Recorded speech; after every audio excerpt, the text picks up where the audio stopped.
Hallelujah ഹല്ലേലൂയ hallelujah. മഹത്വം മഹത്വം. ആരാധന ആരാധന. ഹല്ലേലൂയ ഹല്ലേലൂയ. യേശുവേ ആരാധന. ഹല്ലേലൂയ ഹല്ലേലൂയ. യേശുവേ ദുരിതങ്ങളിലൂടെ കടന്നുപോകുന്ന മക്കളുടെ ദുരിതങ്ങളെ ഏറ്റെടുക്കണമേ എന്ന് പ്രാർത്ഥിക്കുന്നു. Hallelujah hallelujah. മഹത്വം മഹത്വം. ആരാധന ആരാധന. ഹല്ലേലൂയ ഹല്ലേലൂയ. യേശുവേ ആരാധന. Hallelujah hallelujah. മഹത്വം മഹത്വം മഹത്വം മഹത്വം. ആരാധന ആരാധന. യേശുവേ ഹല്ലേലൂയ ഹല്ലേലൂയ ഹല്ലേലൂയ. ആരാധന. യേശുവേ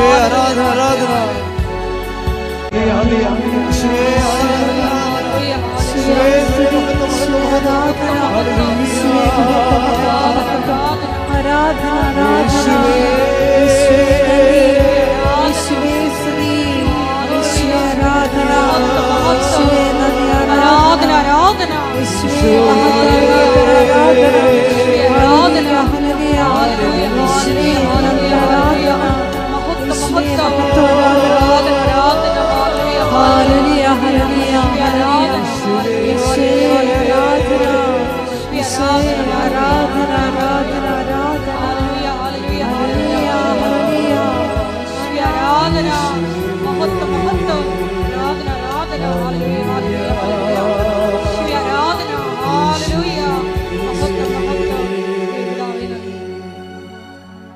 പരിശുദ്ധ പരമദിവ്യകാരുണ്യത്തിനാൽ നേരവും ആരാധനയും സ്തുതിയും പുകഴ്ചയും ഉണ്ടായിരിക്കട്ടെ.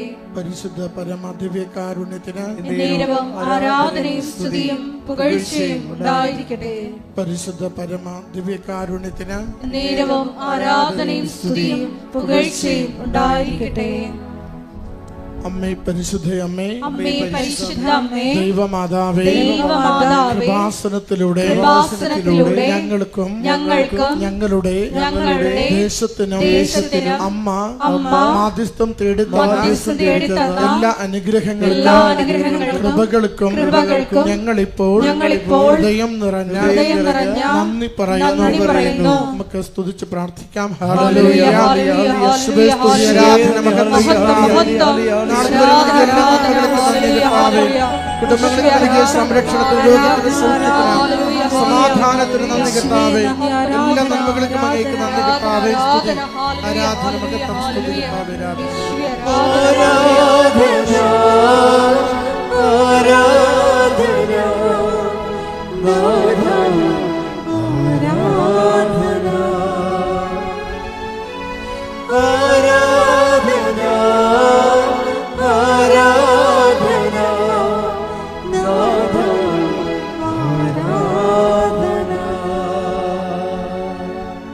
പരിശുദ്ധ പരമദിവ്യകാരുണ്യത്തിനാൽ പരിശുദ്ധ പരമദിവ്യകാരുണ്യത്തിനാൽ പരിശുദ്ധ പരമദിവ്യകാരുണ്യത്തിനാൽ അമ്മേ പരിശുദ്ധ അമ്മേ, അമ്മേ പരിശുദ്ധ അമ്മേ, ദൈവമാതാവേ, 2004 ഡിസംബർ 7-ാം തീയതി ഉച്ചകഴിഞ്ഞ് 2:30 കൃപാസനത്തിൽ സംഭവിച്ച അമ്മയുടെ പ്രത്യക്ഷപ്പെടലിനെ കുറിച്ച് തിരുസഭയ്ക്ക് സമർപ്പിച്ചിരിക്കുന്ന പഠനരേഖകളുടെ വസ്തുനിഷ്ഠവും ദൈവശാസ്ത്ര പ്രകാരമുള്ളതുമായ അന്വേഷണ പഠനങ്ങൾ നടത്തി ആ പ്രത്യക്ഷപ്പെടലിലൂടെ പ്രകടമായ ദൈവമാതാവിന്റെ പ്രത്യേക കരുതലും സംരക്ഷണവും വെളിപ്പെടുത്തുന്ന പീഡിതരുടെ ആശ്വാസവും പ്രവാചകന്മാരുടെ രാജ്ഞിയും വാഗ്ദാനത്തിന്റെ പേടകവും പ്രപഞ്ച പ്രകൃതിയുടെ മാതാവുമായ പരിശുദ്ധ അമ്മയുടെ ഭക്തി തിരുസഭയിൽ കൂടുതൽ പ്രചരിച്ച് ജീവിതത്തിന്റെ ദുരന്ത അവസ്ഥകളിൽ അകപ്പെട്ട് കഴിയുന്ന അനേകായിരം മക്കൾക്ക് ദൈവത്തിന്റെ സാന്നിധ്യവും സന്ധിപ്പും കൂടുതൽ അനുഭവിക്കുക വഴി ആത്മീയ വിശുദ്ധിയും ദൈവശക്തിയും കൈവരിക്കുവാൻ ഞങ്ങളുടെ കുടുംബങ്ങളെ കുടുംബങ്ങളെ ഇടയാക്കണമേ. ഒരുമിച്ച് സ്തുതിച്ച് പ്രാർത്ഥിക്കാം. ഹല്ലേലൂയ. യേശുവേ സ്തുതി, ആരാധന, മഹത്വം കർത്താവേ. ഈശോയെ അവിടുത്തെ സന്നിധിയിലേക്ക് സമർപ്പിക്കുന്ന ഓരോ പ്രാർത്ഥനകളെയും കനിവാർന്ന് സ്വീകരിക്കണമേ കർത്താവേ. കുടുംബങ്ങൾക്ക് സമാധാനം നൽകണമേ, രോഗങ്ങൾക്ക് സൗഖ്യം നൽകണമേ, ജീവിത പ്രശ്നങ്ങൾക്ക് പരിഹാരം നൽകണമേ, പരീക്ഷകൾക്ക് വിജയം നൽകണമേ, വിദേശത്ത് പോകുവാൻ തടസ്സം മാറ്റി കൊടുക്കണമേ, സന്താന സൗഭാഗ്യം നൽകണമേ, വിവാഹം ഒരുക്കി നൽകണമേ. യേശുവേ എല്ലാ ക്ലേശങ്ങളും മാറ്റി അവിടുത്തെ നാമത്തെ സ്തുതിച്ച് ജീവിക്കുവാൻ സഹായിക്കണമേ. ഹല്ലേലൂയ. യേശുവേ ആരാധന, ആരാധന, ആരാധന, ആരാധന കർത്താവേ.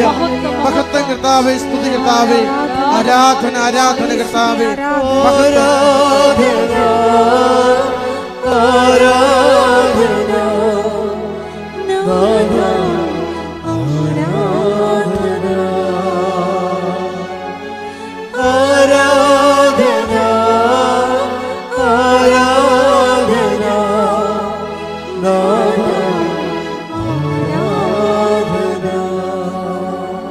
പരിശുദ്ധ പരമദിവ്യ കാരുണ്യത്തിന് ആരാധനയും സ്തുതിയും പുകഴ്ചയും ഉണ്ടായിരിക്കട്ടെ. പരിശുദ്ധ പരമദിവ്യ കാരുണ്യത്തിന് ആരാധനയും സ്തുതിയും പുകഴ്ചയും ഉണ്ടായിരിക്കട്ടെ. പരിശുദ്ധ പരമദിവ്യ കാരുണ്യത്തിന് ആരാധനയും സ്തുതിയും പുകഴ്ചയും ഉണ്ടായിരിക്കട്ടെ.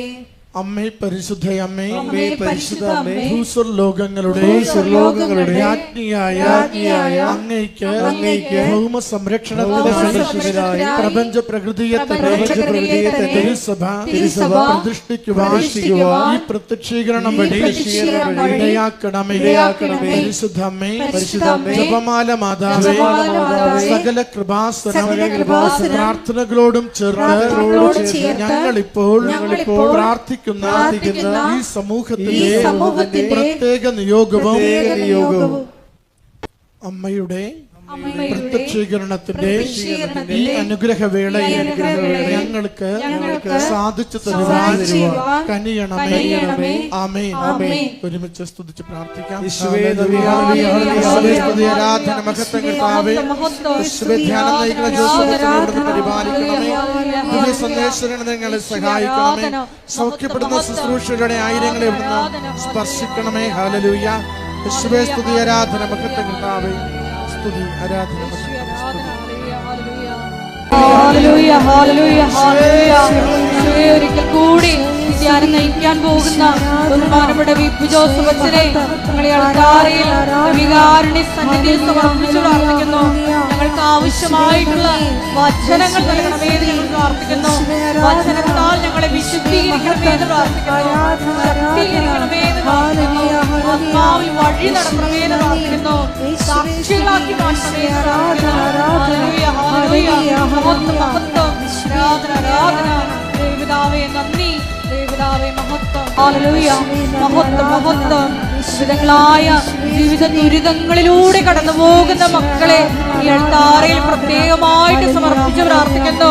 കൃപാസനത്തിൽ പ്രത്യക്ഷയായ ദൈവമാതാവിന്റെ മധ്യസ്ഥതയാൽ സമയച്ചുരുക്കം പ്രാപിച്ച് എത്രയും വേഗം അവരുടെ ജീവിത വിഷയങ്ങളുടെ മേൽ പരിഹാരം ഉണ്ടാകണമേ എന്ന് പ്രാർത്ഥിക്കുന്നു. മക്കളെ സാക്ഷ്യങ്ങളായി ഉയർത്തണമേ എന്ന് പ്രാർത്ഥിക്കുന്നു. Hallelujah, hallelujah. മഹത്വം, മഹത്വം, ആരാധന, ആരാധന. ഹല്ലേലൂയ, ഹല്ലേലൂയ. യേശുവേ നന്ദി, യേശുവേ ആരാധന. Hallelujah, hallelujah.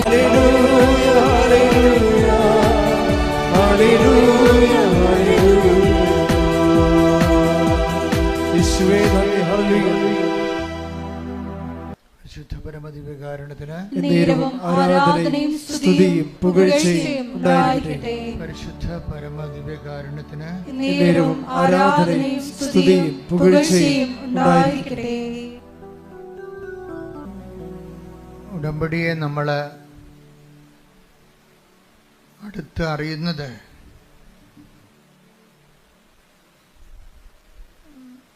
അതിൻ്റെ സാക്ഷ്യങ്ങളിലൂടെയാണ്.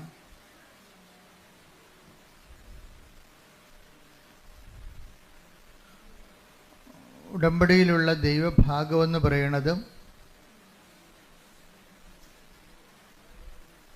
സാക്ഷ്യങ്ങളാണ്. എന്താണ് ദൈവഭാഗമെന്ന് പറയണത്? ഉടമ്പടിയിൽ രണ്ട് ഭാഗങ്ങളുണ്ട്. ഒന്ന് മനുഷ്യഭാഗമുണ്ട്, പിന്നെ ഒന്ന് ദൈവഭാഗമുണ്ട്. മനുഷ്യഭാഗം എന്ന് പറയുന്നത് നമ്മൾ വെക്കുന്ന നിയോഗങ്ങളാണ്. ദൈവഭാഗം എന്ന് പറയുന്നത് ആ നിയോഗത്തിൻ്റെ മേൽ ദൈവം എടുക്കുന്ന നടപടികളാണ്. ആ ദൈവഭാഗമാകുന്നത് നമ്മളത് സുവിശേഷത്തിൻ്റെ പ്രചാരണത്തിന് വേണ്ടി നമ്മളത് പൊതുജന സമക്ഷം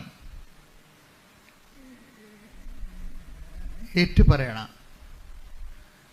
ഏറ്റുപറയുമ്പോഴുണ്ടാകുന്നത് ഒന്ന്, നമ്മളത് ഓൺ ചെയ്യുന്നു എന്നുള്ളതാണ്. ഏറ്റുപറയുമ്പോൾ സംഭവിക്കുന്നത് നമ്മളതിൻ്റെ മുഴുവൻ ക്രെഡിറ്റ് ആൻഡ് ക്ലെയിം ദൈവതിരുസന്നിധിയിൽ ദൈവത്തിൽ നിന്നാണെന്ന് നമ്മൾ അക്സെപ്റ്റ് ചെയ്യുന്നു. അങ്ങനെ നമ്മൾ അംഗീകരിക്കുന്നതിൻ്റെ ഭാഗമായി ദൈവത്തെ അംഗീകരിക്കുക. ദൈവവിശ്വാസിയുടെ മുമ്പിലുണ്ടാകുന്ന ഏറ്റവും വലിയ ആദ്യമായുള്ള ദൈവശുശ്രൂഷ എന്ന് പറയുന്നത് ദൈവത്തെ അംഗീകരിക്കുകയാണ്. അപ്പം നമ്മളോർക്കും ദൈവത്തെ നമ്മൾ അംഗീകരിച്ചാലും ഇല്ലെങ്കിലും ദൈവം നിലനിൽക്കും. പക്ഷേ മറ്റുള്ളവരെ നിലനിൽക്കണമെങ്കിൽ നമ്മൾ അംഗീകരിക്കണം. നമുക്ക് കിട്ടിയ അനുഭവങ്ങൾ അതുകൊണ്ടാണ് ദൈവത്തെ അംഗീകരിക്കേണ്ടത്. പോരായ്മ ചില ആൾക്കാർക്ക് പോരായ്മയാകും. അത് കുറച്ച് കിട്ടിയിരിക്കുന്ന അനുഗ്രഹങ്ങൾ സ്വന്തം കഴിവ് കൊണ്ടാണ് എന്ന് ചിന്തിക്കുന്നവർക്ക് അവിടെ ദൈവത്തെ അംഗീകരിക്കുന്നത് ഒരു കുറച്ചിലായിട്ട് വരും. ബൈബിൾ എപ്പോഴും കൈകാര്യം ചെയ്യുന്നൊരു വിഷയമാണ് ദൈവത്തെ അംഗീകരിക്കുന്നത് കൊണ്ടുള്ള പോരായ്മകൾ. റോമ 1:28 ദൈവത്തെ അംഗീകരിക്കുന്നത് പറഞ്ഞേ ദൈവത്തെ അംഗീകരിക്കുന്നത് പോരായ്മയായി അവർ കരുതിയത് നിമിത്തം അധമ വികാരത്തിനും അനുചിത പ്രവൃത്തികൾക്കും ദൈവം അവരെ വിട്ടുകൊടുത്തു. അപ്പൊ രണ്ട് കാര്യങ്ങളാണ്. ദൈവത്തെ നമ്മൾ അംഗീകരിച്ചില്ലെങ്കിൽ അത് നമ്മൾ വരുന്നൊരു അപകടം എന്ന് പറയണത് നമ്മൾ ദൈവത്തെ അംഗീകരിക്കുന്നില്ല എന്നുള്ളത് പലപ്പോഴും നമ്മൾ അറിയുന്നില്ല എന്നുള്ളതാണ്. അതുകൊണ്ടാണ് വചനം പറയണത് അറിയാവുന്ന വിചാരിക്കുന്നവൻ അറിയേണ്ടത് അറിയുന്നില്ല എന്ന് പറയും. നമ്മൾ ദൈവത്തെ അംഗീകരിക്കുന്നില്ല എന്നുള്ള കാര്യം നമ്മൾ അറിയുന്നില്ല എന്നുള്ളതാണ് ഇതിൻ്റെ ഒരു ദുരന്തം. Take the word of God. അറിയേണ്ടവൻ അറിയുന്നുവെന്ന് വിചാരിക്കുന്നവൻ. 1 കൊരിന്തോസ് 8:2 അറിവുണ്ടെന്ന് ഭാവിക്കുന്നവൻ പറഞ്ഞ് അറിവുണ്ടെന്ന് ഭാവിക്കുന്നവൻ അറിയേണ്ടത് അറിയുന്നില്ല. ഇപ്പം നമ്മൾക്ക് ഉണ്ടാകാവുന്ന ഒരു ദുരന്തം, ഒരു നിശബ്ദ ദുരന്തം, ഒരു സൈലന്റ് ട്രാജഡി എന്ന് പറഞ്ഞാൽ എന്താ? നമ്മൾ ദൈവത്തെ അംഗീകരിക്കുന്നില്ല എന്നുള്ളത് നമ്മൾ അറിയുന്നില്ല. നമ്മൾ ദൈവത്തെ അംഗീകരിക്കുന്നതില്ല എന്നുള്ളത്. അപ്പം നിങ്ങൾ ഓർക്കും അംഗീകരിക്കാതെ നമ്മളിവിടെ വന്ന് ഇങ്ങനെ ധ്യാനം കൂടുമോ? ധ്യാനം കൂടാം, പക്ഷെ ദൈവത്തെ അംഗീകരിക്കാതിരിക്കാം. ധ്യാനം കൂടുന്നതും ദൈവത്തെ അംഗീകരിക്കുന്നതും രണ്ട് വിഷയമാണ്. നിങ്ങൾക്ക് എന്തെങ്കിലും ഒരു മേൽഗതി ഉണ്ടായാൽ നിങ്ങൾ സാക്ഷ്യം പറയാൻ താമസിക്കുന്നുവെങ്കിൽ അതിൻ്റെ അർത്ഥം അത് ഈ പ്രാർത്ഥിച്ചില്ലെങ്കിൽ നടക്കുമായിരുന്നല്ലോ എന്നുള്ള ചിന്തയാവാം. അത് ഞാൻ മാത്രമല്ലല്ലോ, പ്രാർത്ഥിക്കാത്തവരൊക്കെ PSCയിൽ റാങ്ക് ലിസ്റ്റ് കയറിയല്ലോ എന്ന് സ്വാഭാവികമായിട്ട് വരാം. പക്ഷെ ദൈവത്തെ മഹത്വപ്പെടുത്തുക എന്നുള്ളത് ദൈവത്തെ അംഗീകരിക്കുന്നവരുടെ മാത്രമായിട്ടുള്ള ഒരു ഓപ്ഷനാണ്. ദൈവത്തെ മഹത്വപ്പെടുത്തുക എന്നുള്ളത് മറ്റുള്ളവർ മഹത്വപ്പെടുത്തത്തില്ല. കാര്യം എന്താണ്? അവർ പ്രഖ്യാപിതമായിട്ട് ദൈവത്തെ അംഗീകരിക്കാത്തവരാണ്.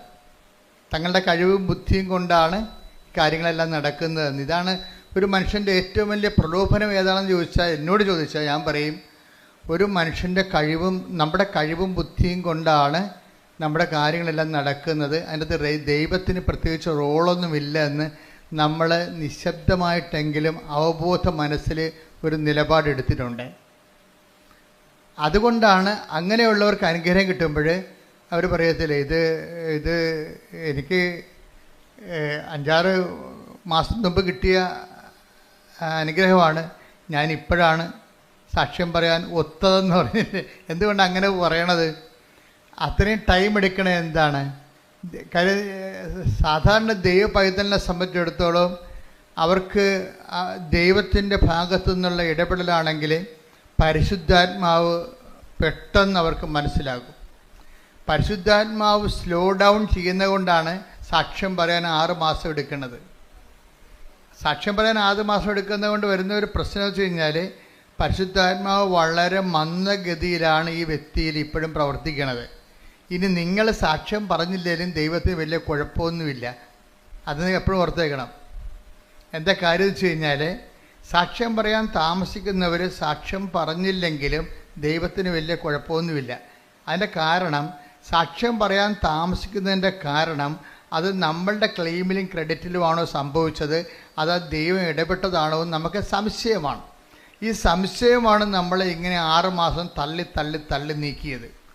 ഇങ്ങനെ പരിശുദ്ധാത്മാവ് ഉണ്ടായിരുന്നെങ്കിൽ നമ്മളോട് പെട്ടെന്ന് നമുക്ക് ക്ലാരിഫിക്കേഷൻ. പരിശുദ്ധാത്മാവിൻ്റെ പ്രത്യേകത എന്ന് വെച്ച് കഴിഞ്ഞാൽ പെട്ടെന്ന് ക്ലാരിഫൈഡ് ആവും. നിങ്ങൾക്കൊരു വിഷയത്തെക്കുറിച്ച്, ദൈവികമായ കാര്യങ്ങളെക്കുറിച്ച് പെട്ടെന്ന് വ്യക്തത കിട്ടുന്നില്ല, മന്ദഗതിയിലാണെന്നുണ്ടെങ്കിൽ അതിൻ്റെ അർത്ഥം പരിശുദ്ധാത്മാവ് നിങ്ങളിലുള്ള ആത്മാവ് മന്ദഗതിയിലാണെന്നും നിങ്ങൾ ലോകാത്മാവിനാൽ നയിക്കപ്പെടുന്നു എന്നുള്ളതാണ്. അതാണ് ഏറ്റവും വലിയ വിഷയം. അല്ലാതെ നിങ്ങൾ സാക്ഷ്യം പറയാൻ നിങ്ങൾ പ്രതികളൊന്നുമല്ല. പ്രതികളെന്ന് വെച്ച് കഴിഞ്ഞാൽ, പ്രതികളാകുന്നതിൻ്റെ വിഷയം എന്ന് വെച്ച് കഴിഞ്ഞാൽ പരിശുദ്ധാത്മാവിൻ്റെ പ്രവർത്തനങ്ങൾ നിങ്ങളിൽ വളരെ സ്ലോഗതി. അതിൻ്റെ കള്ളനും വെള്ളിയും നെല്ലും പതിരും തിരിക്കാൻ യു ടേക്ക് 6 months, 6 മാസം എടുത്തു ഇത് ദൈവത്തിൻ്റെതാണെന്ന് തിരിച്ചറിയാൻ. അത് ഭയങ്കരമായൊരു സ്പിരിച്വലായിട്ടുള്ള കലാമിറ്റിയാണ്. നമ്മുടെ അതായത് ആധ്യാത്മികമായിട്ട് വരുന്ന ഇതുപോലെയുള്ള ഒരു കലാമിറ്റി, എന്താ ദുരന്തം എന്ന് വെച്ച് കഴിഞ്ഞാൽ ദൈവികമായ പ്രവർത്തനങ്ങൾ അറിയാൻ, നമ്മൾ തന്നെ അറിയാൻ ടൈം എടുക്കുന്നത് അത് നിസ്സാര കാര്യമല്ല. ശരിക്കും ഞങ്ങളെപ്പോലെയുള്ളവർ പറഞ്ഞാൽ മാത്രമേ ചെറിയ ആൾക്കാർ സാക്ഷ്യം പറയത്തുള്ളൂ. പറയണം, പറഞ്ഞ് ഓർപ്പിച്ച് കൊടുക്കണം. കാര്യം ഇത് എന്നതിൻ്റെ അർത്ഥം ഓർപ്പിച്ച് ഞങ്ങളെ സാക്ഷ്യം പറയണമെന്ന് ഞാൻ ഓർപ്പിച്ച് തരുമ്പോൾ നിങ്ങൾ വന്ന് പറഞ്ഞാൽ നിങ്ങളുടെ പ്രശ്നം എന്താ? 50 മാർക്കേ നിങ്ങൾക്കുള്ളൂ. എന്താണ് 50 മാർക്ക് എനിക്കുള്ളതാ? ഞാൻ ഓർപ്പിച്ചിട്ടാണ് നിങ്ങളത് എന്ന് പറഞ്ഞാൽ ഉള്ളത് കളയണമെന്നല്ല, സീറോ അടിച്ചു പോരുത്. ഞാൻ പറഞ്ഞാലും അങ്ങനെ തെറ്റ് പറ്റിയിട്ടുണ്ടെങ്കിൽ നിങ്ങൾ റെക്ടിഫൈ ചെയ്ത് സാക്ഷ്യം പറഞ്ഞ് മാറ്റണം. കാര്യം എന്താ കാര്യം? അത് നിങ്ങളുടെ തന്നെ തന്ന കൃപ. സാക്ഷ്യം പറയുമ്പോൾ 2 കാര്യം സംഭവിക്കും. ഒന്ന്, നിങ്ങൾക്ക് തന്ന കൃപയിൽ നിങ്ങൾ നിലനിൽക്കും. പിന്നെ നിങ്ങളത് ദൈവം അത് എടുത്ത് തിരിച്ചെടുക്കത്തുമില്ല. സാക്ഷ്യം പറഞ്ഞത് നിങ്ങൾക്ക് ഗ്യാരണ്ടി ഇല്ല. കാര്യം എന്താ? നിങ്ങൾ ദൈവത്തെ മഹത്വപ്പെടുത്തിയിട്ടില്ല. അത് പോരായ്മയെ കരുതിയത് കൊണ്ട് 2 കാര്യങ്ങൾ സംഭവിക്കും. ദൈവത്തെ മഹത്വപ്പെടുത്തിയില്ലെങ്കിൽ 2 കാര്യങ്ങൾ സംഭവിക്കുമെന്ന് ബൈബിൾ പറയണത്. റോമ 1:28. ഒന്നെന്താണ്? നിങ്ങൾ അധമ വികാരങ്ങൾ കേൾപ്പിക്കപ്പെടും. എന്ന് വെച്ചാൽ ദൈവത്തെ നിരക്കാത്ത വികാരം ഉണ്ടാവും.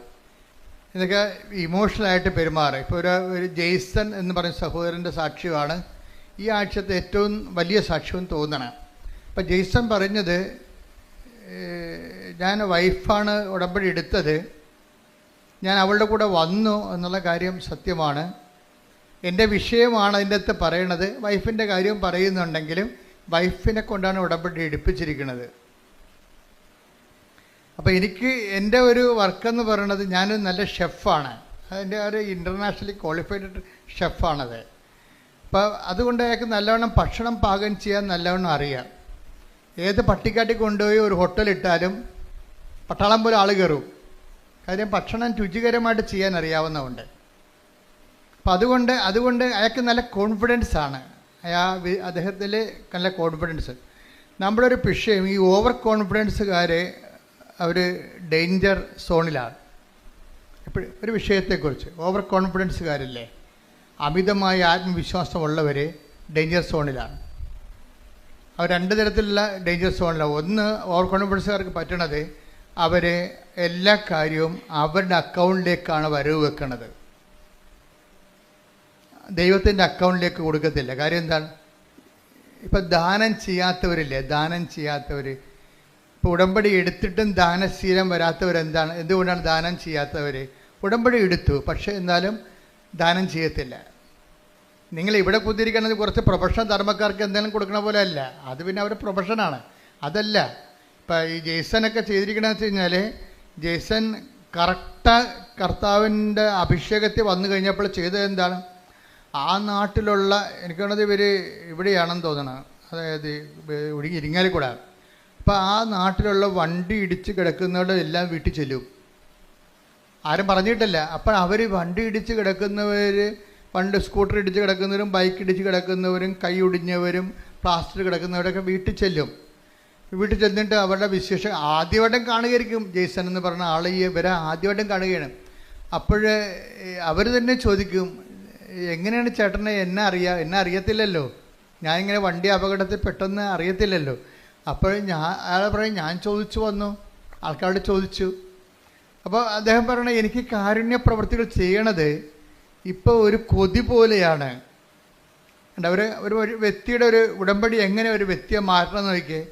കാരുണ്യ പ്രവൃത്തികൾ ചെയ്യണത് അങ്ങോട്ട് ചെന്ന് ചോദിച്ചിട്ട് അന്വേഷിച്ച് കണ്ടുപിടിച്ചിട്ട് അവർക്ക് സഹായം നൽകണത് ഒരു തീരാത്ത കൊതി പോലെയാണ്. അതിലൊരു ആന്തരിക അഭിഷേകം കിട്ടിയിട്ടുണ്ട്. പണ്ട് ഉടമ്പടിക്ക് മുമ്പ് അങ്ങനെയൊന്നും ഇല്ലായിരുന്നോ? അന്ന് എന്താ സംഭവിച്ചത്? എന്തുകൊണ്ടാണ് ഉടമ്പടിക്ക് മുമ്പ് ഒരു ദാനധർമ്മം ഇല്ലാത്തതിൻ്റെ കാരണം, നമ്മളെ ദാനധർമ്മം ചെയ്യാത്ത ആൾക്കാർ അല്ലെങ്കിൽ സഹായിക്കാത്ത ആൾക്കാർ, അവരെ ഞാൻ കുറ്റം പറയത്തില്ല. എന്താ കാരണം വെച്ച് കഴിഞ്ഞാൽ, അവരിപ്പോൾ നമ്മൾ ഒരു കൊട്ടയിൽ കുറച്ച് ആപ്പിൾ ഇരിക്കണമെന്ന് വിചാരിച്ചോ. അപ്പം ഒരു കൊട്ടയുണ്ട്, ഒരു 200 ആൾക്കാരും ഉണ്ട്. അവരെല്ലാം കൂടി ഇടിച്ചാൽ മാത്രമേ, ഇടിച്ച് ഇതിൻ്റെ അകത്ത് കയറിയാൽ മാത്രമേ നമുക്ക് ആപ്പിൾ ഫ്രീ ആയിട്ട് കിട്ടുന്നതാണ്. പക്ഷേ നമുക്ക് നമ്മുടെ കയ്യിൽ നിന്ന് ചിലവാകണത് എന്താണ്? ഇടിച്ച് നെക്കി അതിൻ്റെ അകത്ത് വേർത്തൊലിച്ച് നാട്ടുകാരുടെ മുട്ടുകൈ കൊണ്ടൊക്കെ ഇതിൻ്റെ അകത്ത് കയറാൻ പറ്റത്തുള്ളൂ. കയറി ഒരു ആപ്പിൾ എടുത്തുകൊണ്ട് നമ്മൾ പുറത്തേക്ക് വരുമ്പോൾ, അല്ലെങ്കിൽ 2 ആപ്പിൾ എടുത്തുകൊണ്ട് പുറത്തേക്ക് വരുമ്പോൾ, ഒരുത്തൻ അവിടെ ഇടിക്കാൻ നിവൃത്തിയില്ലാത്തവനും മുട്ടാൻ നിവൃത്തിയില്ലാത്തവനും കൈ നീട്ടുമ്പോൾ പറയും, ഞാൻ ഇടിച്ചാൽ വാങ്ങിച്ചത് നിങ്ങൾ ഇടിച്ച് വാങ്ങിച്ചോളാൻ പറയും. അതെന്താണ്? നമ്മളതിൻ്റെ അത് സ്പെൻഡ് ചെയ്താൽ കൊണ്ടാണ്. ഇതതിൻ്റെ അത് വരുന്ന ഒരു ടെക്നിക്ക് എന്ന് പറയുന്നത്. കാര്യം ആൾക്കാർ ദാനം ചെയ്യാത്തതിൻ്റെ കാരണം, ഞാൻ കുറേ കഷ്ടപ്പെട്ടാണ് ഈ നിലയിലെത്തിയത്, അങ്ങനെ ഓശാര നീ ഇരുന്നതിൻ്റെ ഇടയ്ക്ക് നിന്ന് പുഴുങ്ങി തിന്നണ്ട. ഇതാണ് നിലപാട്. ഉടമ്പടിയിൽ വരുമ്പോൾ ഈ എല്ലാവരുടെയും മനസ്സിലിരിക്കുന്ന ഒരു രഹസ്യ നിലപാടെന്ന് പറയണത്, ദാനം ചെയ്യാത്തതിൻ്റെ കാരണം ഞാൻ കുറേ കഷ്ടപ്പെട്ടാണ് പഠിച്ചാണ് ഇവിടം വരെ എത്തിയത്. നീയും അതുപോലെ. അപ്പോൾ ഒരു നീതിബോധം അതിൻ്റെ അകത്തുണ്ട്, ഒരു നീതിബോധമുണ്ട്. പക്ഷെ ഇത് ദൈവത്തിൻ്റെ നീതിയല്ല. ദൈവത്തിൻ്റെ നീതി ഭയങ്കര വ്യത്യാസമുണ്ട്. അതുകൊണ്ട് കർത്താവ് പറയണത്, ചോദിക്കുന്നവർക്കൊക്കെ കൊടുക്കാൻ പറയും. അപ്പം നമ്മൾ പറയും, അങ്ങനെ ചോദിക്കുന്നവർക്കൊക്കെ ഒന്നും കൊടുക്കാൻ പറ്റത്തില്ല. കാര്യം ഇവനൊക്കെ മനുഷ്യനെ പറ്റിക്കാൻ വേണ്ടി ഇരിക്കുകയാണ്. നമ്മൾ കൊടുത്താലേ, നമ്മൾ കൊടുക്കണ കൊണ്ട് വേറെ ആൾക്കാർ പോയി വെള്ളമടിക്കുകയുള്ളെന്ന് പറയും. അത് നമ്മളെ പിടിച്ചിരിക്കാൻ വേണ്ടി നമ്മൾ പറയണതാണ്. നമ്മൾ ധർമ്മക്കാർക്ക് ചില ആൾക്കാർ പൈസ കൊടുക്കത്തില്ല. എന്താ കൊടുക്കാമെന്ന് ചോദിക്കാൻ പറയാം, നമ്മൾ കൊണ്ട് വെള്ളം അടിക്കുമെന്നും. അപ്പോൾ ഈ ഒക്കെ CBI അന്വേഷണമാണ് ഞാൻ വിചാരിക്കുന്നത്. അപ്പം നമ്മൾ കൊടുക്കുന്ന കാശ് കൊണ്ട് അയാൾ വെള്ളം അടിക്കുന്നുണ്ടോ ഇല്ലയോ എന്നറിയാൻ വേണ്ടി. ഇതൊന്നുമല്ല, പുള്ളിക്കത് കൊടുക്കാൻ കഴിയത്തില്ല. അതുകൊണ്ട് ഈശോ എന്താ പറയുക വെച്ചാൽ, ചോദിക്കുന്നവർക്കൊക്കെ കൊടുക്കാൻ പറയുന്നു. നോൻപ് കാലത്ത് നമ്മൾ ശ്രദ്ധിക്കണം. Take the word of God. ശ്രദ്ധിക്കട്ടെ. ഹല്ലേലൂയ, യേശുവേ നന്ദി. ഹല്ലേലൂയ, ഹല്ലേലൂയ, ഹല്ലേലൂയ, ഹല്ലേലൂയ, ഹല്ലേലൂയ.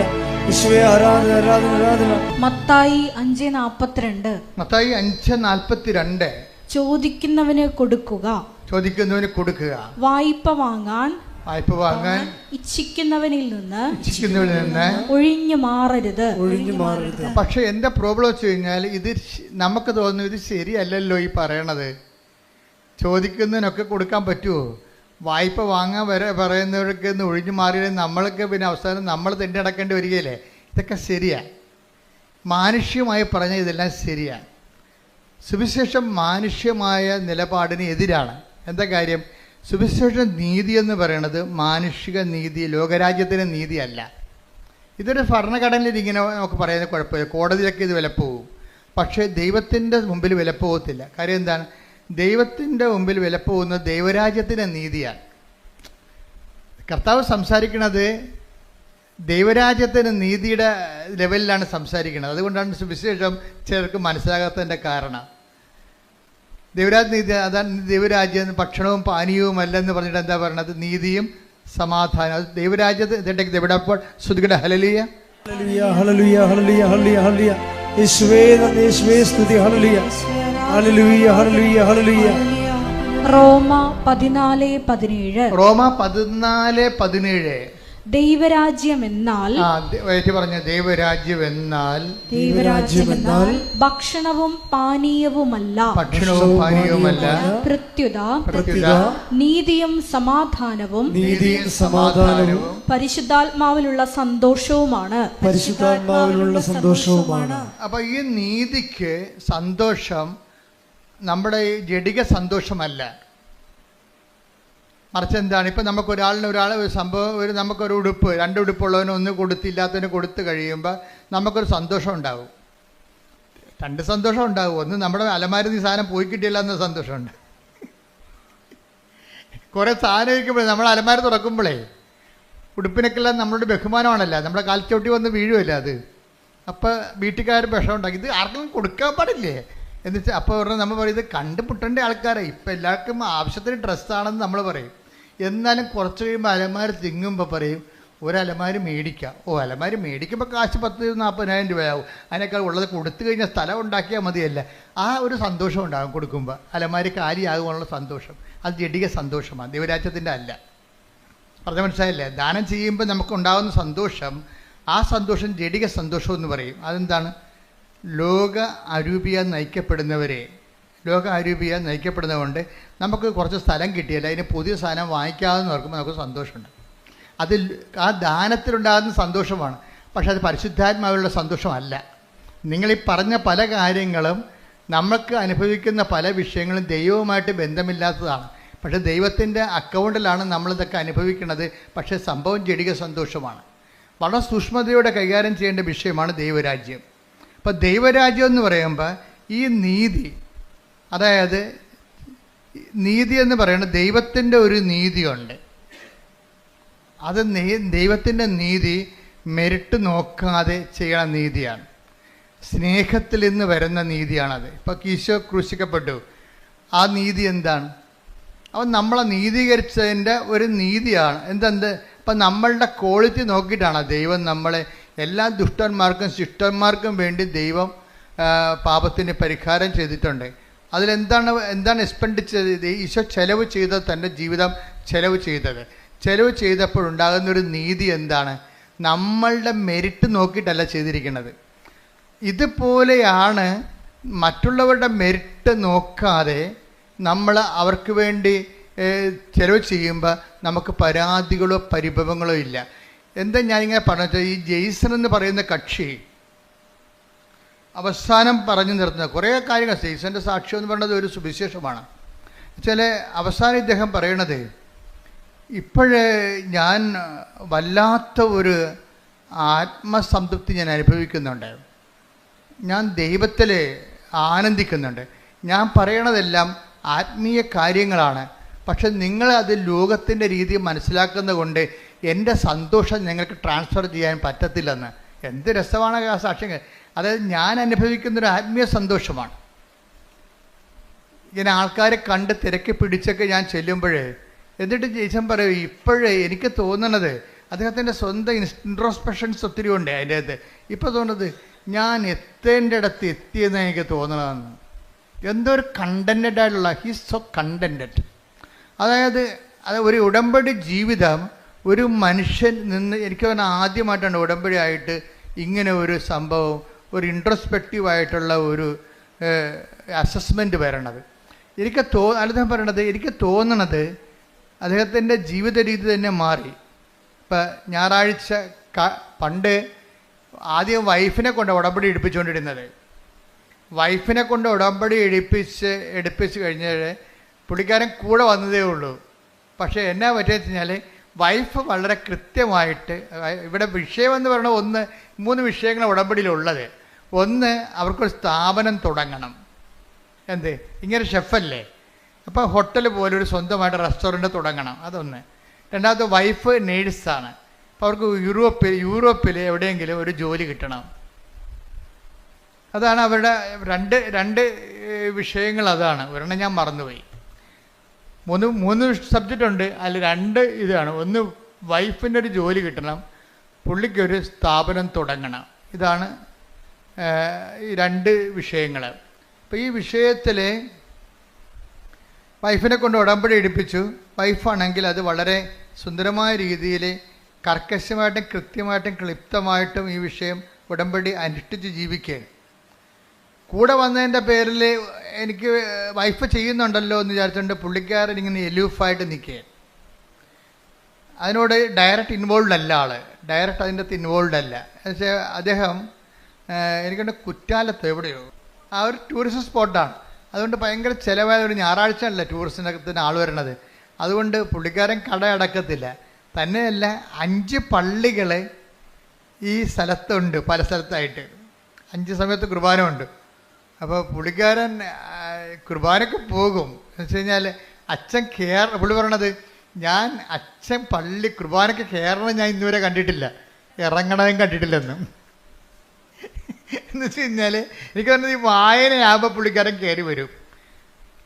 അച്ഛൻ കുർബാന സ്വീകരണത്തെ സമയമാകുമ്പോൾ പുള്ളി ഇറങ്ങിപ്പോവും, പ്രസംഗം കഴിയുമ്പോൾ പോവും. അപ്പോൾ വെച്ചാൽ ദൈവത്തിന് എന്തോ ഞാനിവിടെ ഉണ്ട്, ഈ പരിസരത്തിൽ തന്നെ ഞാനുണ്ട് എന്ന് ദൈവത്തിന് ഒന്ന് ഒരു അറ്റൻഡൻസ് കൊടുക്കാൻ വേണ്ടി വന്നതാണ്. അങ്ങനെ ഒരു ദാരിദ്ര്യം പിടിച്ചൊരു ആധ്യാത്മിക ജീവിതമാണ്. അറ്റൻഡൻസ് കൊടുക്കാൻ വേണ്ടി വന്നതാണ്. ഞാൻ വിട്ടൊന്നും പോയിട്ടില്ല, ഞാനീ നാട്ടിൽ തന്നെ ഉണ്ട്.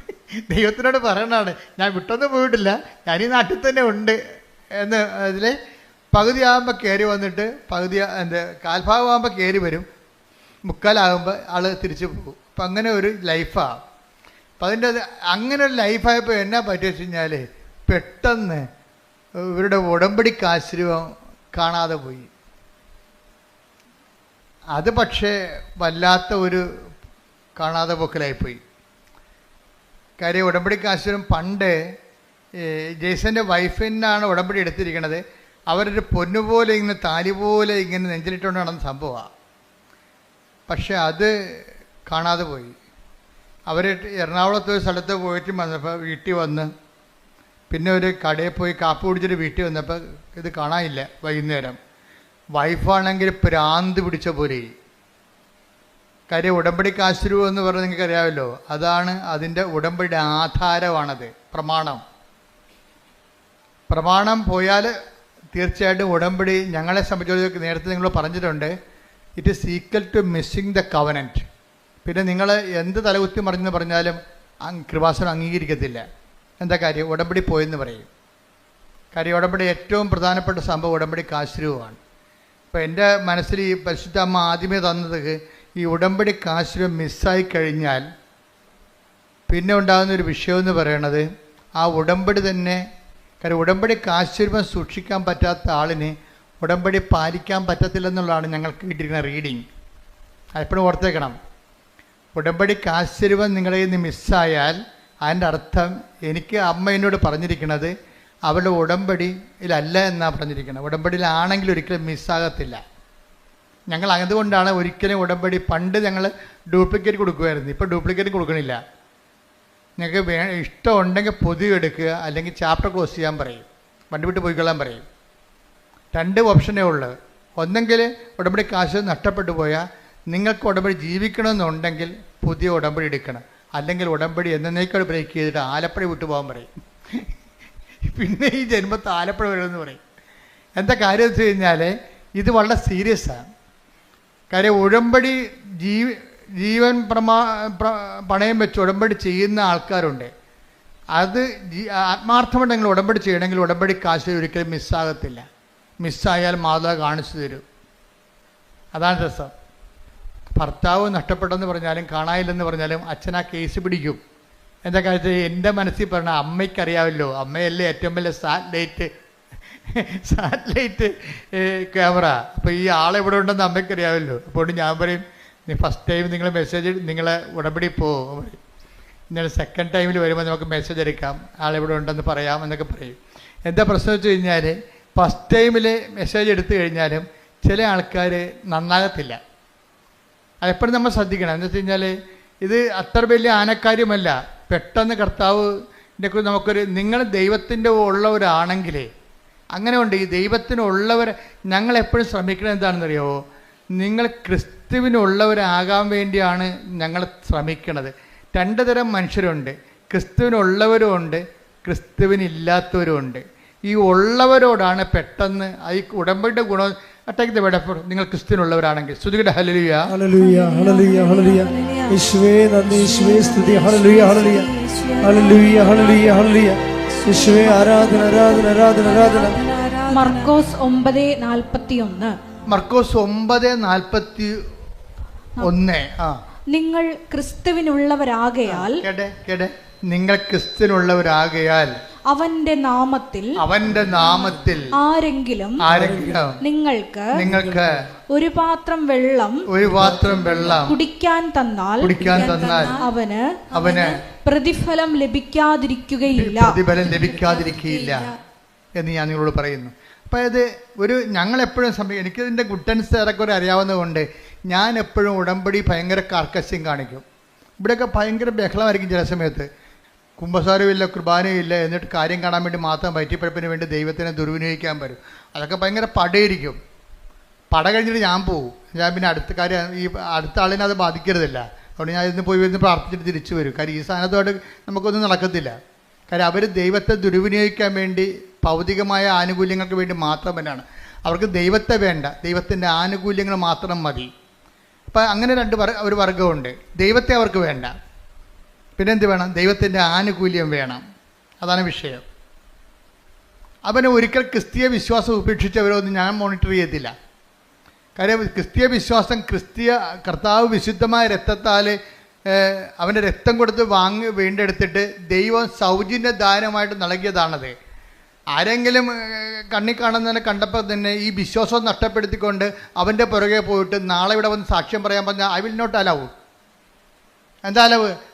അക്രൈസ്തവർ വരുമ്പോൾ ഞാൻ അക്സെപ്റ്റ് ചെയ്യും. പക്ഷേ വിശ്വാസം കിട്ടിയവൻ ഒരിക്കൽ ആ വിശ്വാസം ഏതെങ്കിലും മാംസളമായ കാര്യം കുറച്ചുകൂടി കൊള്ളാവുന്നൊരു മാംസത്തെ കണ്ടപ്പോൾ, കുറച്ച് കൊള്ളാവുന്ന ജോലിയുള്ളവനെ കണ്ടപ്പോൾ ക്രിസ്തീയ വിശ്വാസം നഷ്ടപ്പെടുത്തിയിട്ടുള്ള ആൾക്കാരുണ്ട്.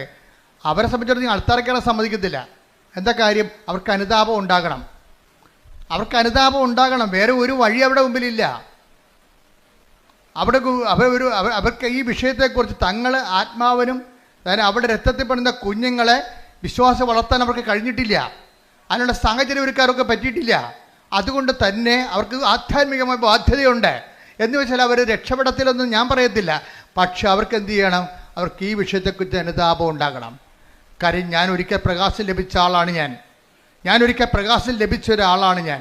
ആ പ്രകാശത്തെ ഞാൻ നഷ്ടപ്പെടുത്തി. എന്താണ്? ഒരു ലൈൻ അടിച്ച് ലവ് അടിച്ച് അവരെ കണ്ടപ്പോൾ കർത്താവിനെ അവൻ മറന്നു. അപ്പോൾ നിങ്ങൾ പറയും, ഞാൻ കർത്താവിനൊന്നും മറന്നിട്ടില്ല, ഞാനിപ്പോഴും പ്രാർത്ഥിക്കുന്നുണ്ട്.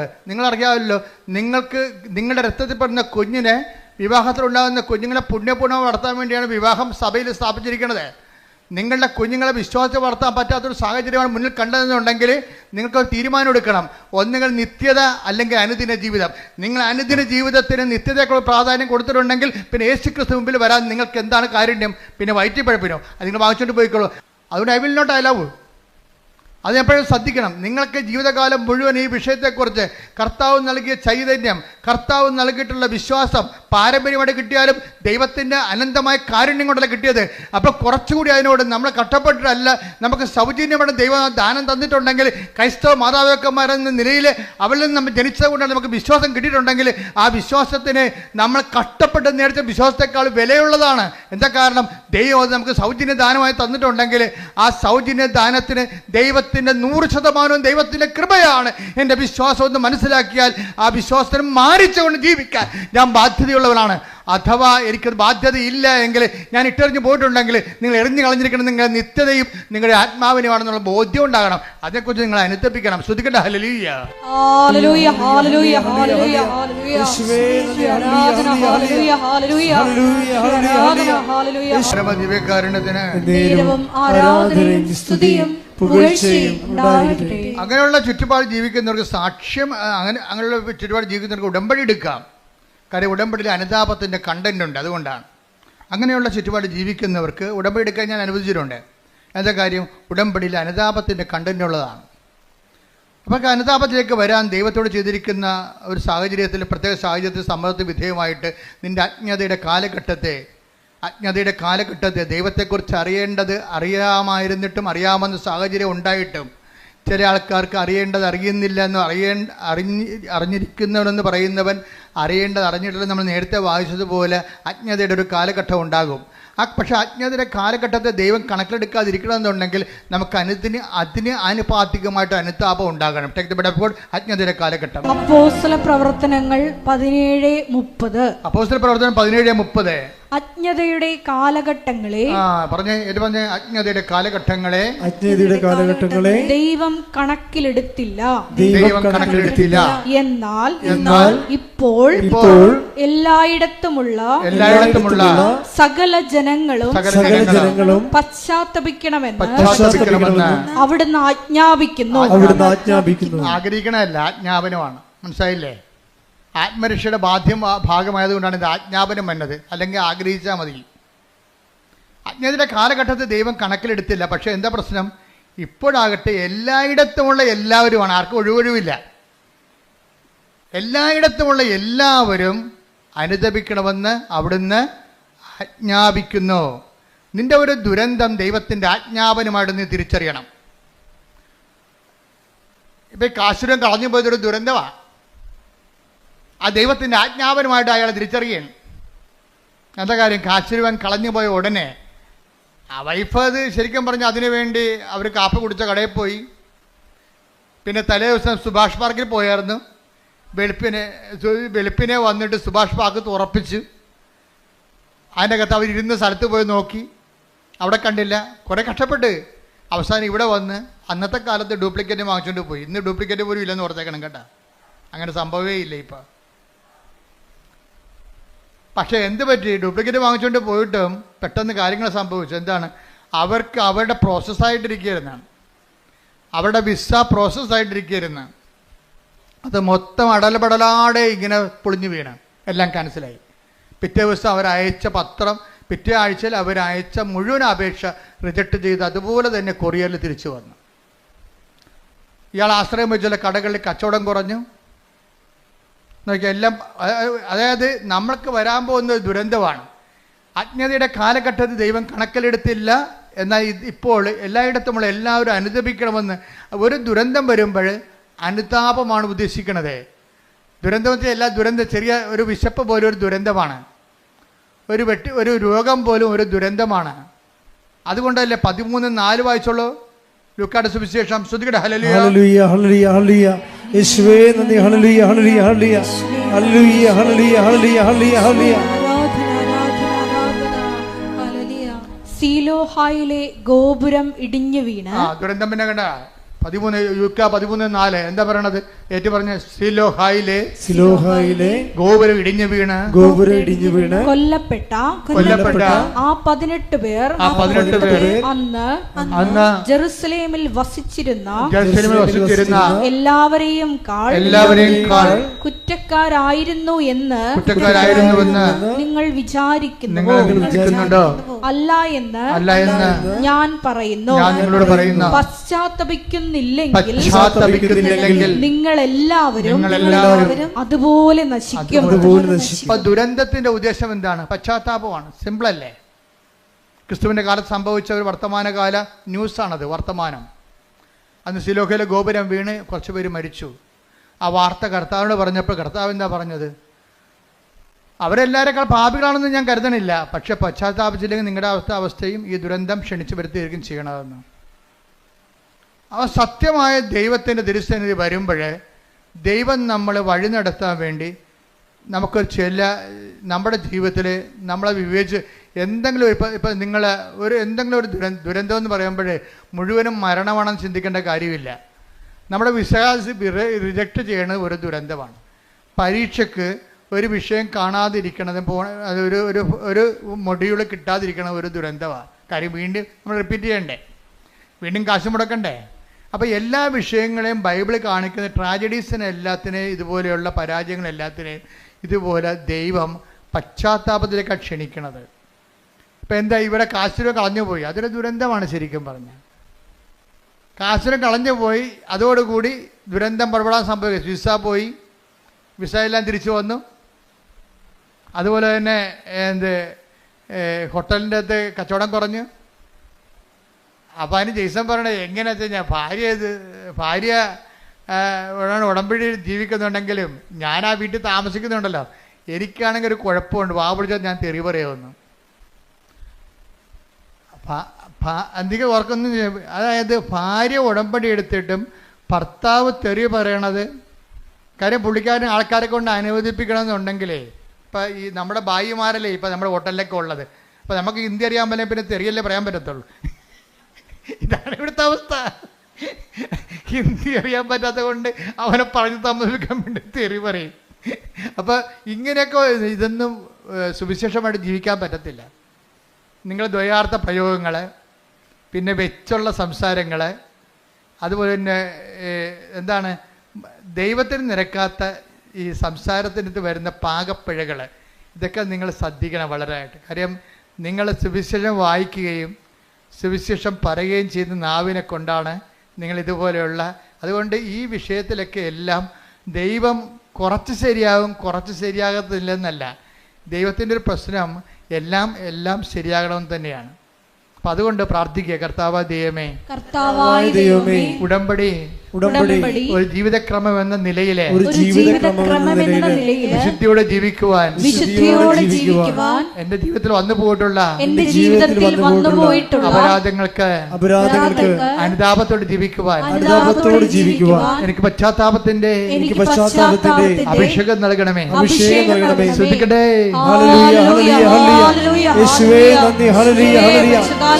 സ്വീകരിക്കുവാൻ ആഴമായ അനുതാപം നൽകണമേ. പരിശുദ്ധ പരമ ദിവ്യകാരുണ്യത്തിന് ആരാധനയും സ്തുതിയും പുകഴ്ചയും ഉണ്ടായിരിക്കട്ടെ. എന്തുകൊണ്ടാണ് അനുതാപം താമസിക്കാൻ കാരണം? എന്താണ് അനുതാപം താമസിക്കാൻ കാരണം? ദൈവത്തെക്കുറിച്ചുള്ള അംബിഗ്വസ് ആയിട്ടുള്ള, അതായത് അംബിഗ്വസ് എന്ന് വെച്ചാൽ വ്യക്തതയില്ലാത്ത, രണ്ട് ഭാഗവും ശരി, അതും ശരി ഇതും ശരി എന്നൊക്കെ പറയത്തില്ലേ. ദൈവത്തെക്കുറിച്ചുള്ള ക്ലാരിറ്റി ഇല്ലെങ്കിൽ അനുതാപം താമസിക്കും. ഇപ്പം ദൈവവിശ്വാസം എന്ന് പറയണതേ ഭയങ്കരമായ ഒരു കൃപയാണ്. ശരിക്കും പറഞ്ഞാൽ എനിക്ക് തോന്നുന്നത് ദൈവത്തെ വിശ്വസിക്കുകയല്ല, വിശ്വസിക്കുന്ന വിഷയത്തെക്കുറിച്ച് ക്ലാരിറ്റിയാണ് ആവശ്യമുണ്ടാകുക. വിശ്വാസത്തിനേക്കാൾ പ്രധാനപ്പെട്ടതാണ് വിശ്വസിക്കുന്ന വിഷയത്തെക്കുറിച്ചുള്ള വ്യക്തത. വ്യക്തതയില്ലെങ്കിൽ വേദോപദേശങ്ങൾ നൽകും. വിശ്വാസത്തെക്കുറിച്ചോ ദൈവത്തെക്കുറിച്ചോ ഇപ്പം ഞാൻ എന്തുകൊണ്ടാണ് ഞാൻ നിങ്ങളോട് ഇത്രയും ക്ലിയർ കട്ടായിട്ട് പറയണത്? ഞാൻ അമ്മയെ നേരിട്ട് കണ്ടതുകൊണ്ടാണ്. അമ്മയെ നേരിട്ട് കണ്ടിട്ടുള്ള അതിന് ശേഷമുള്ള എൻ്റെ നിലപാടുകളും അമ്മയെ കാണുന്നുമുള്ള നിലപാടുകൾക്കും വ്യത്യാസമുണ്ട്. നേരത്തെ കാണുന്നതിന് മുമ്പ് ആൾക്കാരെ കോംപ്രമൈസ് ചെയ്താണ് ഞാൻ സംസാരിച്ചുകൊണ്ടിരുന്നത്. അതിനെക്കുറിച്ച് ഇരിക്കുന്ന പശ്ചാത്താപമുണ്ട്. അതായത് ദൈവത്തെക്കുറിച്ച് വ്യക്തതയില്ലെന്നുണ്ടെങ്കിൽ ആൾക്കാർ ഒത്തുതീർപ്പിന് വിധേയമാകും. അതും ശരി, ആ മതവും ശരി, ഈ മതവും ശരി, അവർ കാണിക്കണത് ശരി, ഇവർ കാണിക്കണത് ശരി. ആൾക്കാർക്ക് ദൈവത്തെക്കാൾ പ്രാധാന്യം കൊടുക്കും. മാധ്യമങ്ങളിലൂടെയൊക്കെ എന്തുമാത്രം പ്ലീസിങ് ആയിട്ടുള്ള കാര്യങ്ങളാണ് മാധ്യമം പ്രാധാന്യം കൊടുക്കുന്നത്. അതിനുവേണ്ടി ഞാൻ ദൈവത്തെ പോലും വിറ്റിട്ട് ജനങ്ങളുടെ കൂടെ കൂടും. ഇത് ദൈവത്തെക്കുറിച്ച് വ്യക്തതയില്ലാത്തതിൻ്റെ ലക്ഷണമാണിത്. അത് സഭയുടെ ഉന്നത ശ്രേണിയിൽ ഇരിക്കുന്നവർക്ക് പോലും ഈ അസുഖം വരാൻ സാധ്യതയുണ്ട്. എന്താ കാര്യം? എപ്പോഴും മീഡിയാസിനെ ഇങ്ങനെ കണ്ടുകൊണ്ടിരിക്കുമ്പോൾ ആൾക്കാർക്ക് അപ്പീലിംഗ് ആയിട്ടുള്ള കാര്യങ്ങൾ പറയാൻ വേണ്ടി ബാധ്യസ്ഥമായി പെടുമ്പോൾ ദൈവത്തെ നമ്മൾ തള്ളി മാറ്റിയിട്ട് ജനങ്ങളുടെ കൂടെ കൂടും. ഇതെല്ലാം പറ്റും. വിശ്വാസത്തിൽ ഡൈലൂഷൻ ആകുകയും ചെയ്യും, വ്യക്തത കുറഞ്ഞു പോവുകയും ചെയ്യും, അനുതാപം താമസിക്കുകയും ചെയ്യും. പ്രാർത്ഥിക്കുക, കർത്താവായ ദൈവമേ, വിശ്വാസത്തിൽ വ്യക്തത വരികയും അനുതാപത്തിലെ കൃത്യത ഉണ്ടാകുവാൻ എന്നെ സഹായിക്കണമേ, എന്നെ അനുഗ്രഹിക്കണമേ. ശ്രദ്ധിക്കട്ടെ.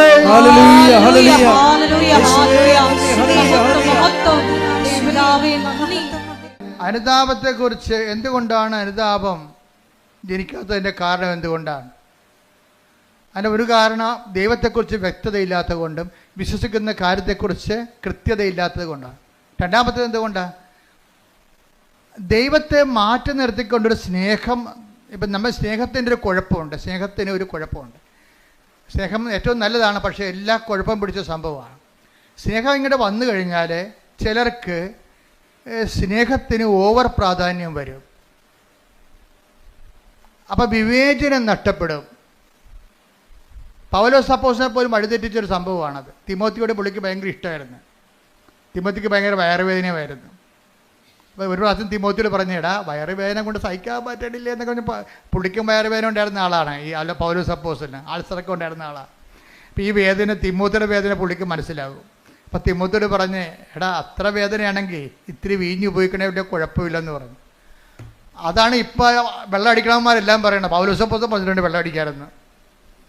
അത് ഒരു ഇത്തിരി സ്നേഹം കൊണ്ട് ഒരു സാധനം പെശകിപ്പിക്കണത് ഒരു കോംപ്രമൈസ് ഒത്തുതീർപ്പ് കാണിച്ചതാണ്. എവിടെയെങ്കിലും ഒത്തുതീർപ്പ് വന്നു കഴിഞ്ഞാൽ പിശാച് അത് കൃത്യമായിട്ട് മുതലെടുക്കും. അതുകൊണ്ടാണ് മറ്റുള്ളവർക്ക് അംബികസ് ഉണ്ടാക്കരുതെന്ന് പറഞ്ഞതിൻ്റെ കാരണം. എവിടെയെങ്കിലും ഒത്തുതീർപ്പ് വന്നാൽ പിശാച് തന്ത്രപരമായിട്ട് നമ്മളത് ഉപയോഗിക്കുകയും ചെയ്യും, മുതലെടുക്കുകയും ചെയ്യും.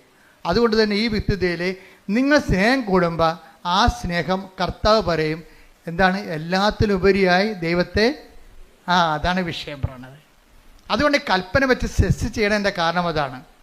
എന്നെക്കാൾ ഉപരി സ്വന്തം ഭാര്യയെ സ്നേഹിക്കുന്നവൻ ഐ ഡോണ്ട് വാണ്ട്. എന്തുകൊണ്ട് ഈശോയ്ക്ക് ആ വിഷയത്തിൽ കൃത്യതയുണ്ട്.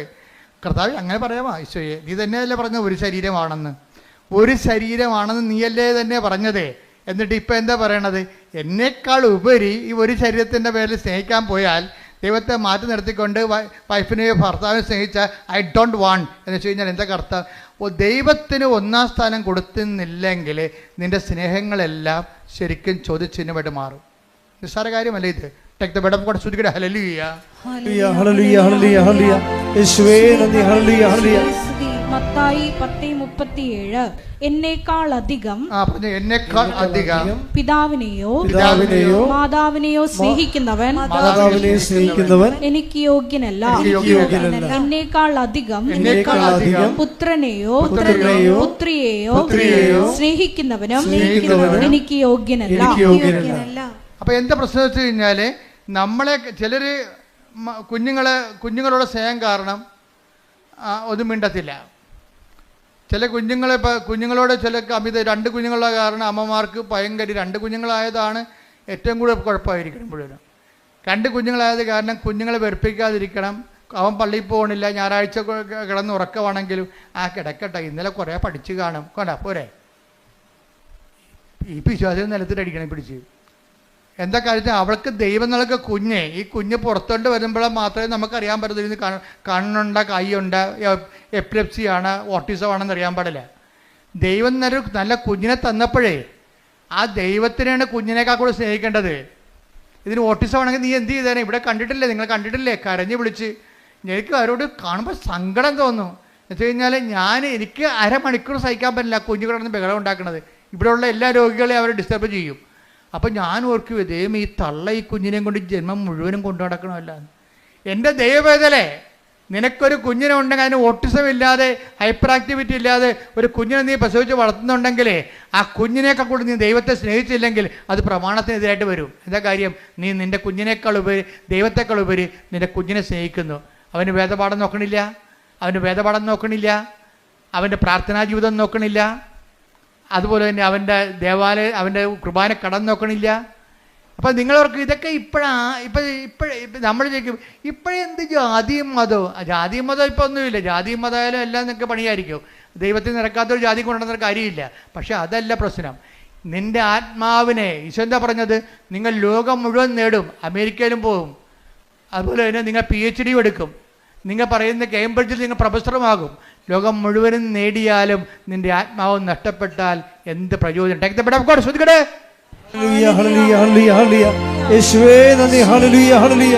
മത്തായി 16:26 ഒരുവൻ ലോകം മുഴുവൻ നേടിയാലും സ്വന്തം ആത്മാവിനെ നഷ്ടപ്പെടുത്തിയാൽ അവന് എന്ത് പ്രയോജനം?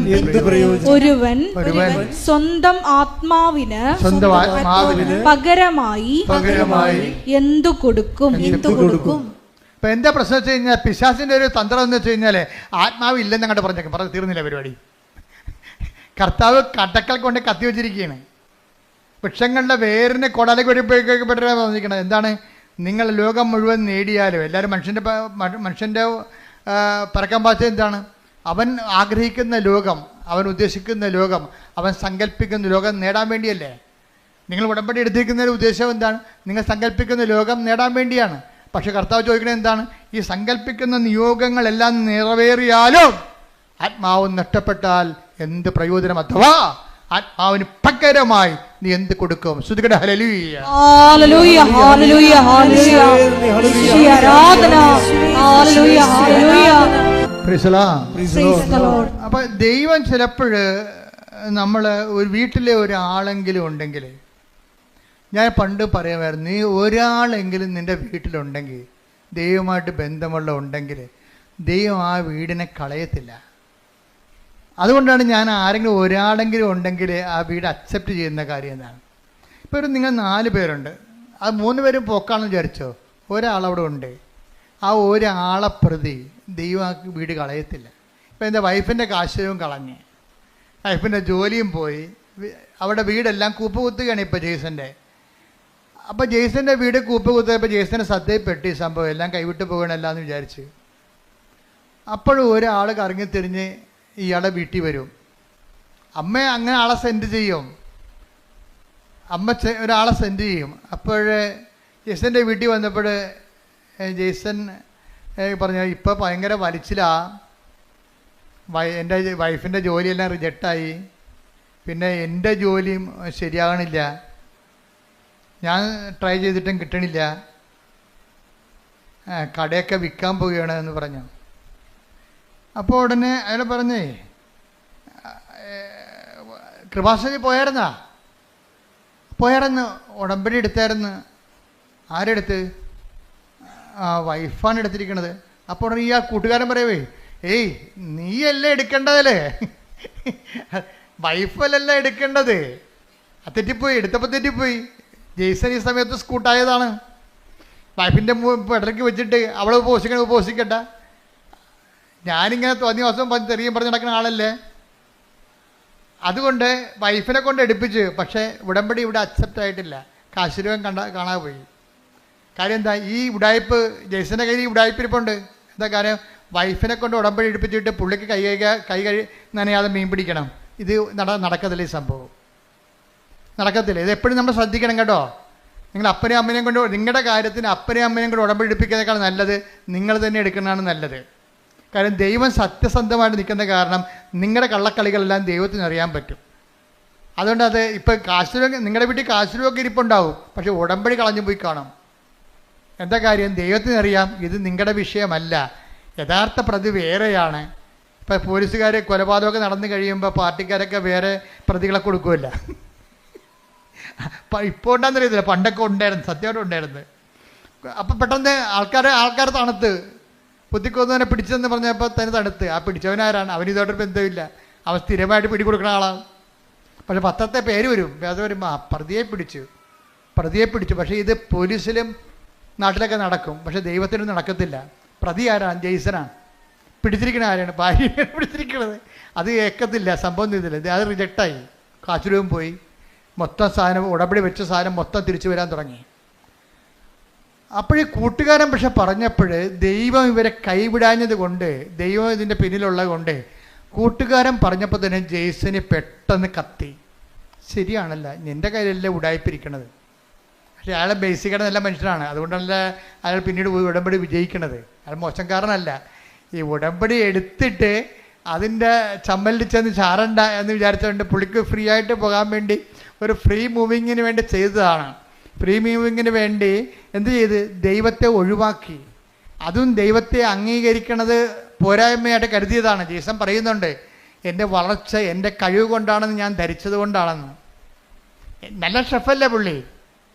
അപ്പം നിങ്ങൾക്ക് എക്സ്പീരിയൻസ് ആകാം, നിങ്ങൾ ചിലപ്പോൾ നിങ്ങൾക്ക് നല്ല എക്സ്പീരിയൻസ് ഉണ്ടാകാം, നല്ല ബുദ്ധി ഉണ്ടാകാം. നിങ്ങളുടെ മാർക്ക് വർഷം നിങ്ങളുടെ ഇത്രയും നല്ല നിങ്ങളുടെ മാർക്കെല്ലാം പരിശോധിക്കുമ്പോൾ നിങ്ങളുടെ ബുദ്ധിയുടെ ഒരു വലിയ കോൺഫിഡൻസ് ഉണ്ടാകാം. പക്ഷെ ദൈവത്തിന് നിങ്ങളുടെ താല്പര്യം ഉണ്ടെന്നുണ്ടെങ്കിൽ, അല്ലാത്തെങ്കിൽ നിങ്ങളിങ്ങനെ ഇതിൻ്റെ പുറകെ പോയി വല്ല ശാസ്ത്രജ്ഞ വല്ലതൊക്കെ ആയിട്ട് കുറച്ചുമ്പോൾ ചത്തുപോകാൻ പറയും. ദൈവമാണ്. പക്ഷെ നിങ്ങളിൽ ദൈവത്തിന് ആകർഷണമായ എന്തെങ്കിലും കണ്ടൻറ്റ് വൈസ് നിങ്ങളുടെ കുടുംബത്തിലോ ഉണ്ടെങ്കിൽ നിങ്ങൾ ദൈവത്തിൻ്റെ ആളാണ്. അതാണ് ഞാൻ ആദ്യമേ പറഞ്ഞത്.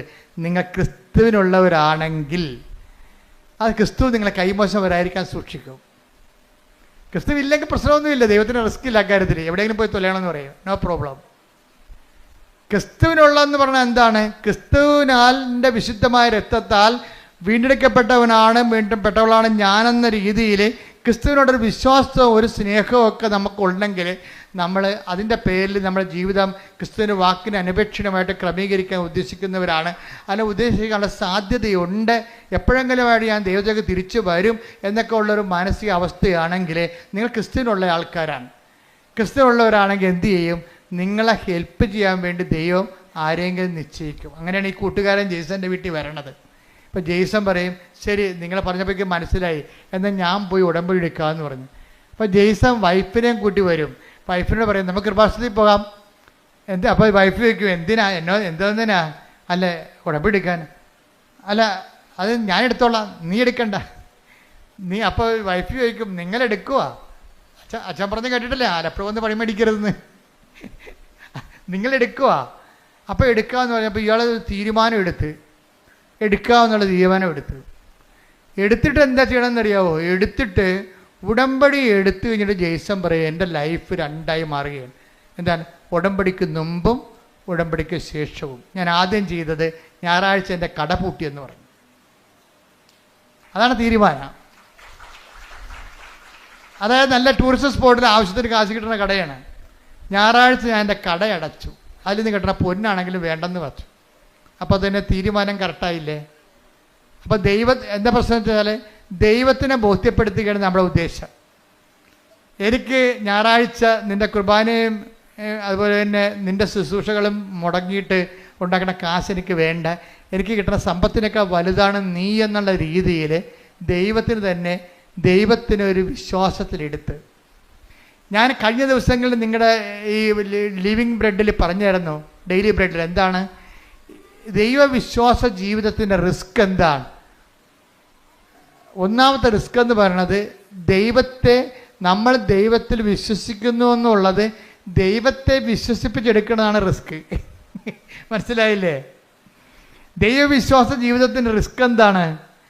നമ്മൾ ദൈവത്തിൽ വിശ്വസിക്കുന്നു എന്നുള്ളത് ആദ്യം എന്ത് ചെയ്യണം? ദൈവത്തെ വിശ്വസിപ്പിച്ചെടുക്കണം. ഇത് നിങ്ങൾ ട്രൈ ചെയ്യുകയാണെങ്കിൽ എന്താ കാര്യം വെച്ചാൽ ദൈവത്തിൻ്റെ ഒരു മൈൻഡ് സെറ്റ് ഞാൻ മനസ്സിലാക്കിയെടുത്തോളൂ, മനുഷ്യന്മാരുടെ വിശ്വാസത്തിൽ വിശ്വാസമില്ലാത്ത ആളാണ്. യോഹന്നാൻ 2:24 എടുത്ത് ശ്രുതിക്കട്ടെ. ഹല്ലേലൂയ ഹല്ലേലൂയ ഹല്ലേലൂയ ഹല്ലേലൂയ യേശുവേ നന്ദി, യേശുവേ സ്തുതി. ഹല്ലേലൂയ ഹല്ലേലൂയ. യോഹന്നാൻ 2:24 യോഹന്നാൻ 2:24 യേശുവാകട്ടെ അവരിൽ വിശ്വസിച്ചില്ല. കാരണം അവൻ അവരെയെല്ലാം അറിഞ്ഞിരുന്നു. ഇതാണ് കുഴപ്പം. ഈ കുഴപ്പം കിടക്കുന്ന കാലം നമ്മൾ തലകുത്തി മറിഞ്ഞാലും ദൈവം ഏക്കത്തില്ല.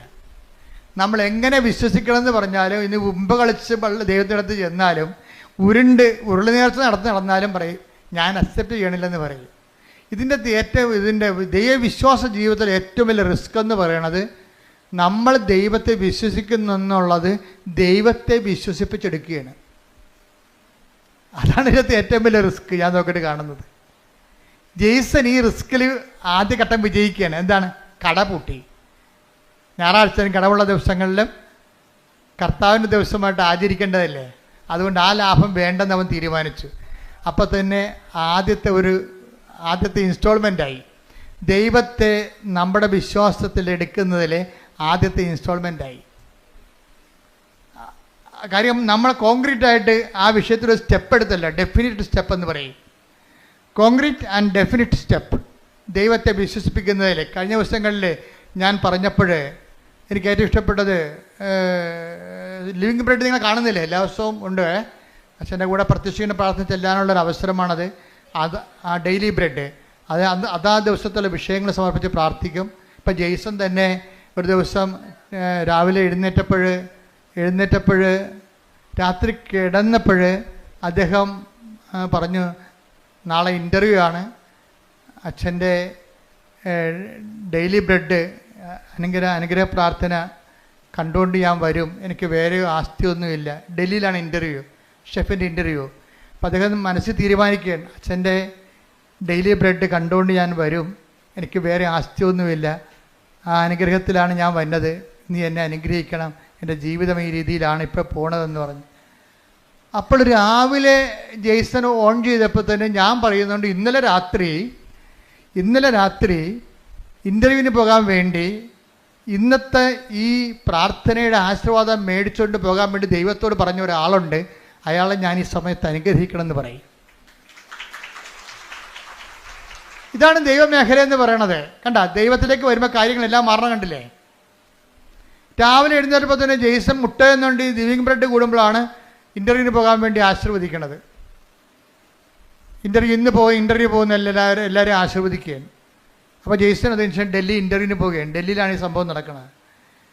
ഇൻ്റർവ്യൂ പോകുമ്പോൾ ജെയ്സൺ പറയണത്, ഞാൻ 1.5 മണിക്കൂർ കസറിയെന്ന്. ആദ്യത്തെ അവർ ഇൻ്റർനാഷണൽ ഇൻ്റർവ്യൂ ആണ്. ആദ്യത്തെ 12 മിനിറ്റ് ആദ്യത്തെ 12 പേര് ചികിത്സിക്കാന്ന് പറഞ്ഞ് ഇറങ്ങിപ്പോവുകയാണ്. അവരാരും എടുത്തില്ല. സംസാരിക്കാൻ പോലും 2-3 പ്രാവശ്യം സംസാരിച്ച് അവരെല്ലാം 5-6 പേര് ഇൻ്റർവ്യൂ ഇരിക്കും. ഇൻ്റർനാഷണൽ ഇൻ്റർവ്യൂ അല്ലേ. ആദ്യത്തെ സെക്ഷനിൽ നോക്കുമ്പോൾ ആൾക്കാർ ചുരുവിരാന്ന് ഇൻ്റർവ്യൂവിന് പോകണതും കാണാം, ഇറങ്ങി വരുന്നതും കാണാം. എല്ലാം റിജക്റ്റഡ് ആണ്. ഭയങ്കര ഷാർപ്പ് ഇൻ്റർവ്യൂ ആണ്. ഞാൻ ചെന്നതിന് ശേഷം എന്നോട് അവരൊന്നും പറഞ്ഞില്ല. എന്നോട് സംസാരിക്കാൻ അനുഭവിച്ചു. ഞാൻ 1/2 മണിക്കൂർ സംസാരിച്ചെന്ന്. ചോദിക്കുന്ന എല്ലാത്തിനും മറുപടി പറഞ്ഞു. എന്നിട്ട് എല്ലാത്തിനും മറു പറയുകയും ചെയ്തും എല്ലാം കഴിഞ്ഞ പറഞ്ഞു, യു ആർ സെലക്റ്റഡ് എന്ന്. അപ്പോൾ ദൈവമേഖല ഒരു മനുഷ്യൻ്റെ ജീവിതം തീർന്നിട്ട് തിരിച്ചു വന്ന കണ്ടില്ലേ? തീർന്നിട്ട് തിരിച്ചു വരികയാണ്. അപ്പം തീർന്നെന്ന് വിചാരിക്കുമ്പോൾ തീർന്നെന്നല്ല, ശരിക്കും പറഞ്ഞാൽ ദൈവത്തിലേക്കുള്ള തിരിച്ചു വരവാണ്. കൈയടിക്കട്ടെ, സ്തുതിക്കട്ടെ.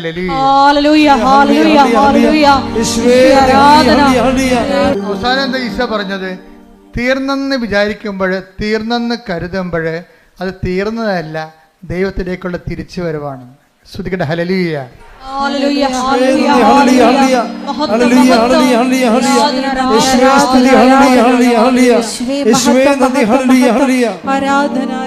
അപ്പൊ ജെയ്സന്റെ കാലം എന്താ വെച്ച് കഴിഞ്ഞാൽ, ജെയ്സന്റെ ഈ ഉടമ്പടി എടുത്തതിന് ശേഷം ഈ മനുഷ്യൻ പരിശുദ്ധാത്മാവ് നിറഞ്ഞിട്ട് പിന്നെ ഞാൻ പറഞ്ഞ തിരക്കി പിടിച്ച് നടന്ന് ഉപവിപ്രവർത്തനങ്ങൾ ചെയ്യാൻ. അപ്പം തിരക്കി പിടിച്ച് നടന്ന് ഉപവിപ്രവർത്തനം ചെയ്യുന്ന സമയത്ത് നാട്ടുകാരും വീട്ടുകാരും ചോദിക്കും, നിനക്കെന്ത് സംഭവിച്ചെന്ന് ചോദിക്കണത്.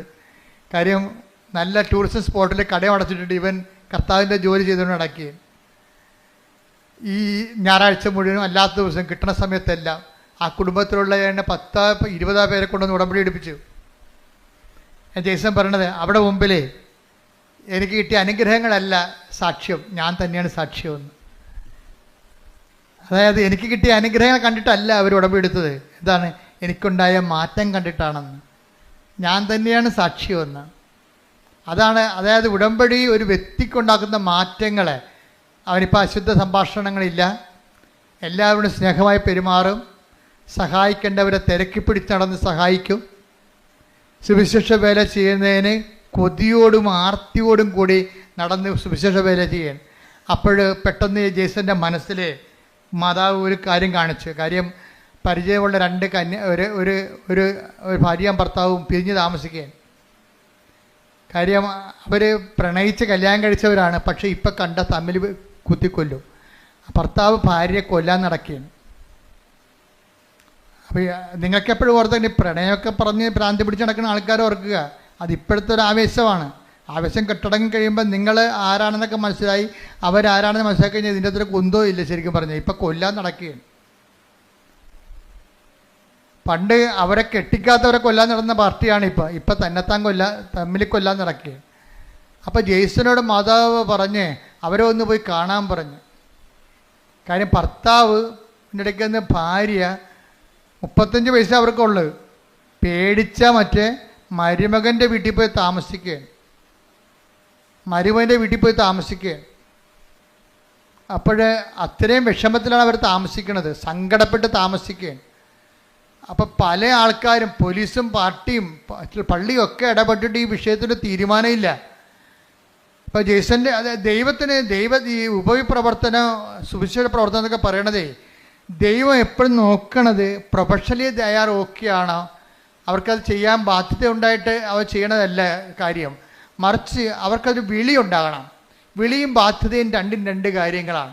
ഇപ്പം ഞാൻ കടലോരത്തൊരു അനക്കം ഉണ്ടായി ഓടിച്ചെല്ലും. എന്താ കാര്യം? അതിൻ്റെ വിളിയാണ്. ഞാൻ തുടങ്ങിയത് അവിടുന്നാണ്. ഞാൻ അവിടെ നിന്നാണ് കടലിൽ നിന്നാണ് തുടങ്ങിയത്. അതിൻ്റെ വിളിയാണ്. ആര് കടലും തിരക്കില്ല, ഞാൻ പോയി തിരക്കും. കാര്യം ഞാനൊരു ഓഫീസിൽ ഇരിക്കുന്നത് കൊണ്ടല്ല ഞാൻ തിരക്കണത്. ചിലർക്ക് ഓഫീസ് കൊടുത്താൽ മാത്രമേ അവരതിൻ്റെ അകത്ത് വരും. ഇപ്പോൾ വില്ലേജ് ഓഫീസർ വരും, തഹസിൽദാർ വരും, ബിക്കോസ് അവർക്ക് അതിൻ്റെ ഓഫീസുണ്ട്, അതുകൊണ്ട് വരുന്നതാണ്. ആ ഓരോ ഓഫീസില്ലെങ്കിൽ ഞാൻ പോകും. എന്താ കാര്യം? അത് വിളി വേറെ, ബാധ്യത വേറെ. ബാധ്യത എന്ന് പറഞ്ഞാൽ നമുക്കൊരു തന്നെ ഒരു ഒഫീഷ്യാലിറ്റി ഉള്ളതുകൊണ്ട് നമുക്കൊരു ബാധ്യത ഉണ്ടാകും. വിളി വേറെയാണ്. ഉപവി എന്നൊക്കെ പറയുന്നത് ഒരു വിളിയാണ്. ഇപ്പോൾ ജെയ്സനെ സംബന്ധിച്ചിടത്തോളം വിളിയാണിത്. കാര്യം ഒരു വ്യക്തി, ക്രിസ്തു വിവാഹിയായ വ്യക്തി പ്രത്യേകിച്ച്, അവർ പിരിഞ്ഞ് താമസിക്കുക പാപത്തിൻ്റെ മേഖലയിലാണ് അവർ താമസിക്കുന്നത്. അപ്പോൾ തമ്മിൽ കണ്ടാൽ കൊല്ലാൻ നടക്കുന്ന ആൾക്കാരെ എങ്ങനെ യോജിപ്പിക്കാൻ? എല്ലാവരും പരാജയപ്പെടുകയാണ്. കാര്യം ആ മിഷണറി അവിടെ വർക്ക് ചെയ്യുന്നില്ല. അപ്പോൾ ജെയ്സ എന്താ ചെയ്യുകയെന്ന് വെച്ച് കഴിഞ്ഞാൽ, ഇവിടുന്ന് കിട്ടിയ ധ്യാനത്തിൻ്റെ പശ്ചാത്തലത്തിൽ പുള്ളിക്കാരൻ വചനം തുറന്നിട്ട്, മാതാവേ ഞാനിതിന് പോകണോ വേണ്ടയോ എന്ന് ചോദിക്കും. എന്നിട്ട് കണ്ണടച്ചിട്ട് ബൈബിൾ കുത്തിവെക്കും. കുത്തി നോക്കുമ്പോൾ ബൈബിൾ നോക്കുമ്പോൾ മറിയം എലിസബത്തിൻ്റെ വീട്ടിൽ പോണത് കാണും. അപ്പം നമ്മൾ ദൈവത്തെ അന്വേഷിച്ചാൽ എന്താണ്? ദൈവം സമീപസ്ഥനാണ്. ദൈവത്തെ അന്വേഷിക്കുന്നവർക്ക് അവിടെ നിന്ന് ശ്രദ്ധിക്കട്ടെ. ഹല്ലേലൂയ, ഹല്ലേലൂയ, ഹല്ലേലൂയ, ഹല്ലേലൂയ. സങ്കീർത്തനം 145:18 തന്നെ വിളിച്ചപേക്ഷിക്കുന്നവർക്ക് ഹൃദയ പരമാർത്ഥതയോടെ വിളിച്ചപേക്ഷിക്കുന്നവർക്ക് കർത്താവ് സമീപസ്ഥനാണ്. വാക്ക് കണ്ട സെസ് ചെയ്തിരിക്കുകയാണ്. തന്നെ വിളിച്ചപേക്ഷിക്കുന്നവർക്കല്ല, പിന്നെ ആർക്കാണ്? ഹൃദയ പരമാർത്ഥതയോടെ. അല്ലെങ്കിൽ ഇപ്പം നിങ്ങൾ ഉടനെ പോയിട്ട് അപ്പം തന്നെ എന്നാൽ അച്ഛൻ പറഞ്ഞല്ലേ എന്നാൽ കുത്തിയേക്കാന്ന് ചെയ്തിട്ട് കണ്ണ് ബാബാ അടിച്ചിട്ട് കുത്തും, ബൈബിളും കീറിപ്പോവും. അതെന്താ കാര്യം? ഹൃദയ പരമാർത്ഥതയുള്ള ടെസ്റ്റ് ചെയ്യാൻ വേണ്ടിയാ, ഒക്കുവോ നോക്കാൻ വേണ്ടി. അതല്ല ഹൃദയ പരമാർത്ഥത. ഇത് പരമാർത്ഥതയുണ്ട് ഇതിൻ്റെ അകത്ത്. എന്താ പരമാർത്ഥത എന്ന് പറഞ്ഞാൽ എന്താണ്? എന്ത് ചെയ്യണം? ഇയാളെ കൊല്ലാൻ നിൽക്കുകയാണ്, വൈഫിനെ കണ്ടാൽ കൊല്ലാൻ നിൽക്കുകയാണ്. അയാളടുത്ത് വൈഫിനെ കൊണ്ടുവന്ന കൊലപാതകം നടത്തി കഴിഞ്ഞാൽ ഞാൻ ഉത്തരവാദിത്വം പറയണ്ടേ? അപ്പോൾ അത് ദൈവം ആഗ്രഹിക്കുന്നുണ്ടോ എന്ന് ചോദിച്ചിട്ട് വിശ്വാസപ്രമാണം ചൊല്ലിട്ട് ബൈബിള് കൈവെക്കുമ്പോൾ കാണുന്നത് മറിയം എലിസബത്തിൻ്റെ വീട്ടിലോട്ട് പോണതാണ്. അപ്പോൾ മനസ്സിലായി, നേരെ ഈ മനുഷ്യൻ ഈ ഭർത്താവിൻ്റെ അടുത്ത് കൊല്ലാൻ നിങ്ങളുടെ ഭർത്താവിൻ്റെ അടുത്ത് ചെല്ലും. ചെന്നിട്ട് നേരെ സംസാരിക്കും. കർത്താവിനാൽ അയക്കപ്പെട്ടവനായിട്ട് സംസാരിക്കും. കർത്താവിനാൽ അയക്കപ്പെട്ടവൻ സംസാരിച്ച് കഴിഞ്ഞാൽ ആളെ പെട്ടെന്ന് ഫ്ലാറ്റാകും. പിശാചിൻ്റെ പരിപാടി അതാണല്ല. കർത്താവിനെ കണ്ടു കഴിയുമ്പോൾ അവൻ പതുങ്ങത്തില്ലേ? ചൈതന്യം കാണുമ്പോൾ പതുങ്ങില്ല. അപ്പോൾ ഉടനെ അയാൾ പതുങ്ങി. അയാൾ പറഞ്ഞ് എനിക്ക് പ്രശ്നങ്ങളൊന്നുമില്ല, പക്ഷെ ഞങ്ങൾ തമ്മിൽ ഒരിക്കലും യോജിക്കാൻ പറ്റാത്തൊരു അകന്ന് പോയെന്ന് പറയും. അപ്പോൾ ജേസൺ പറയും, ഒരു ശരി നിങ്ങൾ എൻ്റെ കൂടെ വാ, ഞാൻ നിങ്ങളെ കൊണ്ടുപോകാമെന്ന് പറയും. അപ്പോൾ അങ്ങനെ കൊണ്ടുപോയി വൈഫിൻ്റെ വീട്ടിൽ കൊണ്ടുപോകും. വൈഫിൻ്റെ വീട്ടിൽ കൊണ്ടുപോയി ഈ ഇത്തരം കൊല്ലാനിരിക്കണ ഭർത്താവിനെ വൈഫിൻ്റെ വീട്ടിൽ നേരത്തെ കൊണ്ടുവരികയും, വൈഫിൻ്റെ വീട്ടിലല്ല മരുമകൻ്റെ വീട്ടിൽ കൊടുക്കുകയും. അപ്പോൾ മരുമകനും മകളും കൂടി പറയും, എൻ്റെ അമ്മേനെ തന്നിവിടത്തില്ലേ, അവർ കൊല്ലുമെന്ന് പറയും. അപ്പോൾ ജെയ്സൺ പറയും, മാതാവ് വിളിച്ചിട്ടാണ് വരുന്നത്, കൊല്ലട തിന്നട ജീവിക്കുക, അപ്പോൾ അമ്മ ജീവിപ്പിക്കുമെന്ന് പറയും. അപ്പോൾ ആ വിഷയത്തിൽ കൃത്യമായ മറുപടിയാണ് പറയണത്. അല്ലാതെ അങ്ങനെയല്ല ഇങ്ങനെയാണെന്നല്ല പറയണത്, കട്ടൻ്റെയായിട്ടാണ് പറയണത്. മാതാവാണ് ഇത് വിളിച്ചിരിക്കണത്, അതുകൊണ്ട് കൊല്ലാൻ പറ്റത്തില്ല എന്ന് പറയും. ഉടനെ അവർ ഇറങ്ങി വരും. അവരിറങ്ങി വന്നിട്ട് ഇവർ ഒരുമിച്ച് ജീവിക്കും. ഇപ്പോൾ കുറേ നാളായി അവർ ഒരുമിച്ച് ജീവിക്കുകയാണ്. അതാണ് സുവിശേഷ വേല എന്ന് പറയുന്നത്. ഇതാണ് ഒരു ഉടമ്പടിയിലൂടെ ഉണ്ടാകുന്ന സുവിശേഷ വേല. ഇതാണ് ഇപ്പം മനസ്സിലായി. അതായത് ഈ ആഴ്ചയിൽ നടന്ന ഏറ്റവും നല്ല സാക്ഷ്യങ്ങളൊന്നാണ് സാക്ഷ്യത്തിൻ്റെ കാലാവസ്ഥകളുടെ പോക്ക് കണ്ടില്ലേ? അത് തന്നെ ഒരു ധ്യാനമാണ്. അത് ഉടമ്പടി സാക്ഷ്യമെന്ന് ഞാൻ പറയത്തില്ല, ഈശ്വരൻ നടത്തിയ ഒരു ഉടമ്പടി ധ്യാനമാണ്. കാര്യം ഓരോ സെക്ഷനിലും വളരെ ധ്യാനിപ്പിക്കണം നമുക്ക് തോന്നത്തില്ല, പക്ഷെ ധ്യാനം കൂടി ഇഫക്റ്റ് നമുക്കുണ്ടാകും. ഇന്ന് അപ്പ് ചെയ്തുകൊണ്ട് നിങ്ങൾ കണ്ടേക്കണത് ധ്യാനിപ്പിക്കണം നമുക്ക് തോന്നത്തില്ല, പക്ഷെ നമുക്കൊരു ധ്യാനം കൂടിയ കത്താർസിസ് ഉണ്ടാകും, ഒരു സ്പിരിച്വൽ കത്താർസിസ്. കാര്യം ഇതൊക്കെ ഇങ്ങനെയാണെന്നും ഇങ്ങനെയാണ് ദൈവം പ്രവർത്തിക്കണമെന്നുണ്ടെങ്കിലും, അതായത് ഉടമ്പടിയുടെ ഏറ്റവും ഉത്തമമായ ഒരു ഉദാഹരണമാണ് ഈ സാക്ഷ്യം എന്ന് പറയണത്. കാര്യം അത്രയ്ക്ക് സുന്ദരമായ രീതിയിലാണ് അദ്ദേഹം ഓരോ കാര്യങ്ങളും പറയണത്. എന്ന് വെച്ച് കഴിഞ്ഞാൽ ഈ വിഷയത്തിൽ അദ്ദേഹത്തിന് ഇൻ്റർവ്യൂ പാസ്സായി കഴിഞ്ഞപ്പോൾ, അദ്ദേഹത്തിന് വിസ വന്നു കഴിഞ്ഞപ്പോൾ വൈഫിൻ്റെ കാര്യം സക്സസ്സായി. കുറേ നാളായിട്ട് പെൻഡിങ്ങിൽ കിടന്ന വൈഫിൻ്റെ ജോലി സെറ്റായി. കണ്ടു നോക്കിയേ. അപ്പോൾ അദ്ദേഹം പറയുന്നൊരു വാക്കുണ്ട്, എന്താ പറയണമെന്ന് അറിയാവോ? വൈഫിൻ്റെ കാര്യം ആദ്യം സെറ്റാകാതിരുന്നതിൻ്റെ കാരണം ആ ഉടമ്പടി കാശുവൻ കളഞ്ഞു പോയതെല്ലാം എന്താണ്? എന്നെ കൂടി വിശുദ്ധീകരിക്കാൻ ദൈവം ആഗ്രഹിച്ച കൊണ്ടാണ് ആദ്യത്തെ കാര്യങ്ങൾ നടക്കാതെ പോയെന്ന്. എന്തൊരു ജ്ഞാനമാണ്. ശ്രദ്ധിക്കട്ടെ. ഹല്ലേലൂയ, ഹല്ലേലൂയ, ഹല്ലേലൂയ, ഹല്ലേലൂയ. കുടുംബത്തെ മുഴുവൻ വിശുദ്ധീകരിക്കുന്ന ദൈവത്തിന് നന്ദി പറയുന്നു. പരിശുദ്ധ പരമ ദിവ്യകാരുണ്യത്തിന് ഇതാണ് അച്ഛൻ ആദ്യം പറഞ്ഞതിന്റെ കാരണം. ഉടമ്പടിയിൽ എപ്പോഴും നമ്മുടെ റിസ്ക് എന്ന് പറയണത് നമ്മളെ വിശ്വസിക്കുന്നു എന്നുള്ള കാര്യം ദൈവത്തെ വിശ്വസിപ്പിച്ചെടുക്കണം. അതിനാണ് ഞാൻ നിങ്ങളോട് പറയുന്നത്, നിങ്ങൾ വെയിലത്തോ മഴയത്തോ എപ്പോഴാണ് ഈ പത്രമൊക്കെ കൊണ്ട് കൊടുക്കണം. പേരപ്പിക്കാൻ വേണ്ടി കൊടുക്കുകയെ ചില ആൾക്കാർ, അവിടെയും കൊടുത്ത് അവിടെയും കൊടുത്ത് ഇവിടെയും കൊടുത്ത് എത്ര പെട്ടെന്ന് ആ 18 നമ്മുടെ ഉത്തരവാദിത്തം തീർന്നു. സൈക്കിൾ വന്ന് ബെല്ലടിച്ചു, ഞാൻ പറഞ്ഞു മാറി നിൽക്കുക, എൻ്റെ പേര് കുറ്റമില്ല 1 2 3 അങ്ങനെ പത്രം കൊടുക്കണവരുണ്ട്. അങ്ങനെ പത്രം കൊടുക്കുക, എൻ്റെ പേര് കുറ്റമില്ല, ഞാൻ 18 പേർക്ക് കൊടുത്ത്. ഇത് അങ്ങനെയല്ല. ചില ആൾക്കാർ നിന്ന് അവരുടെ അനുഭവങ്ങൾ പറയും. ഇതിനകത്ത് ഏറ്റവും വലിയ സംഭവം എന്താണ്? പത്രം കൊടുപ്പ് തന്നെയാണ് ഉടമ്പടിയിൽ. എന്താ കാര്യം? മറ്റുള്ളവരെ വിശ്വാസത്തിലേക്ക് കൊണ്ടുവരിക. അതാണ് ഇതിൻ്റെ അകത്ത് വലിയ സംഭവം. നിങ്ങളുടെ പ്രത്യക്ഷൻ്റെ പ്രാർത്ഥനയ്ക്ക് 3 മാർക്കാണ്, സുവിശേഷ വേലയ്ക്ക് 20 മാർക്കാണ് ഉള്ളത്. അതാണ് വ്യത്യാസം വന്നിരിക്കുന്നത്. ഇവിടെ ഞാൻ പത്രം കൊടുക്കണ കാര്യം പറഞ്ഞപ്പോൾ എനിക്ക് ആദ്യമേ അമ്മ എന്നോട് പറഞ്ഞ് പത്ര പ്രേക്ഷിതത്വം തുടങ്ങണം. എന്ത് 2013 പറഞ്ഞാണ്. ഞാൻ വേളാങ്കണ്ണി നിൽക്കുമ്പോൾ വിജയകുമാറിനോട് ഞാൻ പറഞ്ഞു, അമ്മ പത്രപ്രേക്ഷിതത്തെക്കുറിച്ച് ഹോസ്പിറ്റൽ മിഷനെക്കുറിച്ച് പറയുന്നു എന്ന് പറഞ്ഞു. അപ്പോൾ തഞ്ചാവൂരിൽ നിന്ന് ഞങ്ങൾ കോയമ്പത്തൂരിലേക്ക് കയറി പോകുമ്പോൾ തിരിച്ച് കോയമ്പത്തൂരിലേക്ക് വരുമ്പോൾ വിജയകുമാർ ചോദിച്ചു, നമ്മൾ ഹോസ്പിറ്റൽ മിഷൻ നടത്തുമെന്ന് പറയുമ്പോൾ നമ്മളൊരു മിഷൻ ഹോസ്പിറ്റൽ സ്ഥാപിക്കുമല്ലേ എന്ന് പറഞ്ഞു. അപ്പോൾ ഞാൻ പറഞ്ഞു, മിഷൻ ഹോസ്പിറ്റലൊന്നും നമ്മുടെ പരിപാടിയല്ല. ഹോസ്പിറ്റലിൽ കൊണ്ടുപോയി നമ്മൾ സുവിശേഷ വേല ചെയ്യും. അതിന് താല്പര്യമുള്ള ആൾക്കാർക്ക് പത്രം കൊടുത്തു വിടും ഫ്രീ ആയിട്ട്. അപ്പോൾ ഉടനെ വിജയകുമാർ സാറ് 10,000 രൂപയുടെ 10,000 പത്രം അടിക്കാനുള്ള പൈസ തന്നു. ഞങ്ങൾ രണ്ടും കൂടി ഇവിടെ വന്ന് തങ്കച്ചേനൊക്കെ വിളിച്ചു കൂട്ടി, എല്ലാവരും വിളിച്ചു കൂട്ടിയിട്ട് ജോമളെല്ലാം കൂടി ഇട്ട് തുടങ്ങി പരിപാടി. പത്രം കൊടുക്കാനുള്ളവർ, പ്രാർത്ഥിച്ചു കൊടുക്കാനുള്ളവർ വരാൻ പറഞ്ഞു. വരാമെന്നത് പകുതി മാത്രമേ കത്തോലിക്സ് വരുന്നുള്ളൂ. ബാക്കി എല്ലാവരും പകുതിയോളം വന്നവരെല്ലാം നോൺ ക്രിസ്ത്യൻസ് ആയിരുന്നു. അവർ എല്ലാ സ്ഥലങ്ങളിലും പോയി കണ്ണ് കാണാൻ മേലാത്ത അപ്പാപ്പന്മാരുടെ മുമ്പിൽ ഇരുന്നുകൊണ്ട് പത്രം വായിച്ചു കൊടുത്തവർ. കാര്യം എന്താണ്? വിശേഷ വിദ്യയായി നിങ്ങൾ എന്താണ് ചെയ്യണത്? എപ്പോഴും നമ്മൾ ശ്രദ്ധിക്കണം. കർത്താവിൻ്റെ മനസ്സറിഞ്ഞ് വേണം നമ്മൾ ഈ സംഭവം ചെയ്യാൻ. കർത്താവ് ചോദിക്കണത് എന്താണ്? നിങ്ങളെ ചോദിക്കുന്നിടത്തോളം തന്നെ കൊടുത്തിടത്തോളം തന്നെ തിരിച്ചു കിട്ടുമെങ്കിൽ പാപികൾക്ക് കടം കൊടുക്കത്തില്ലേ?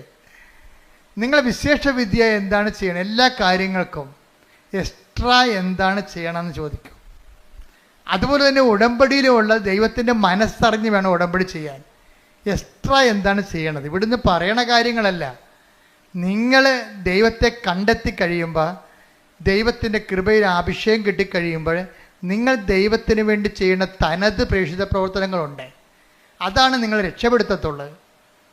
എന്ന് വെച്ച് കഴിഞ്ഞാൽ പെട്ടെന്ന് സ്പീഡാപ്പാണ് തനത് പ്രേക്ഷിത പ്രവർത്തനങ്ങൾ. പ്രാർത്ഥിക്കുക, കർത്താവായ ദൈവമേ, ഇവിടുന്ന് പറഞ്ഞത് കൂടാതെ എന്റേതായിട്ടുള്ള സ്വന്തമായി ദൈവം എന്നിൽ നിന്ന് ആഗ്രഹിക്കുന്നത്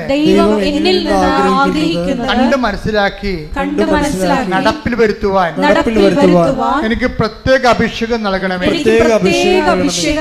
ശ്രുതികട്ടെ.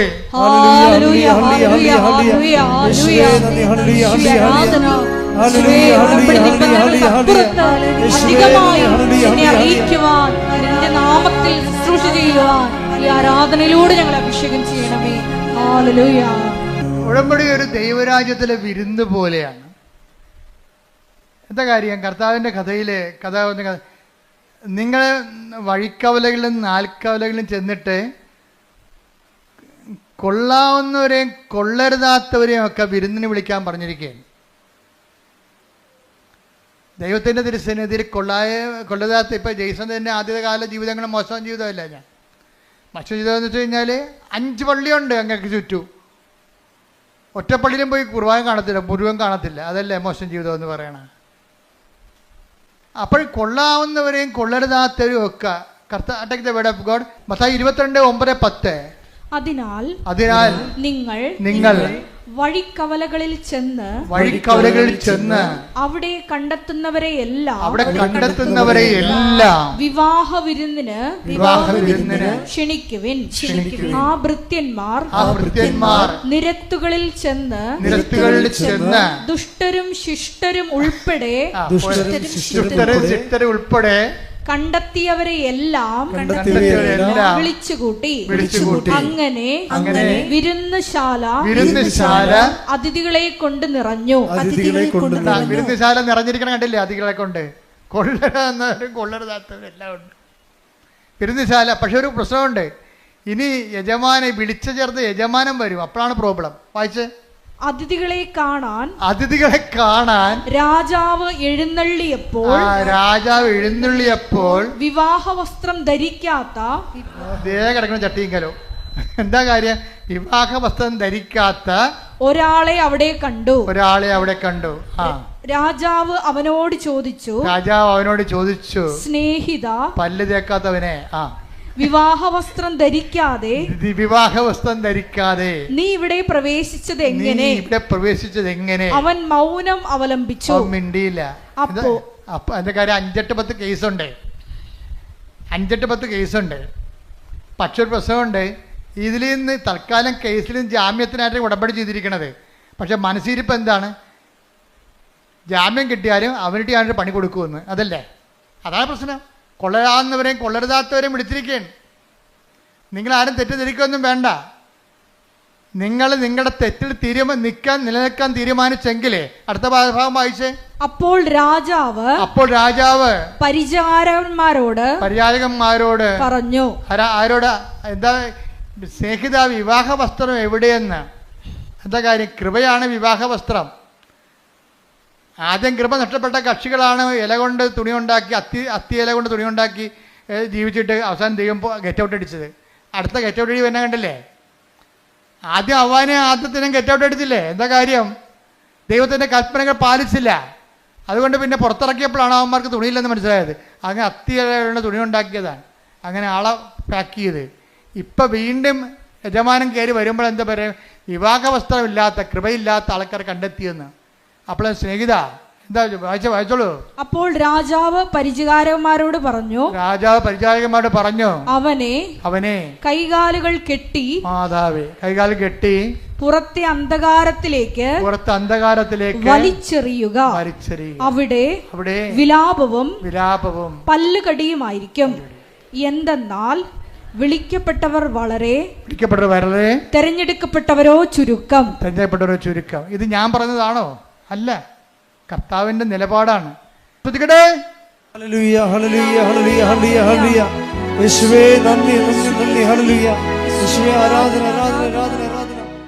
ഉടമ്പടി എന്ന് പറയുന്നത് നമ്മളൊരു ഉടുപ്പ് കൊണ്ടുവന്ന് വാഷിംഗ് മെഷീനിലിട്ടിട്ട് സ്വിച്ച് ഓൺ ചെയ്തിട്ട് അവിടുന്ന് അലക്കി തേച്ച് വന്ന പോലെ നിങ്ങൾ റെഡിമെയ്ഡായിട്ട് പെട്ടെന്നിങ്ങനെ വരണമെന്നല്ല.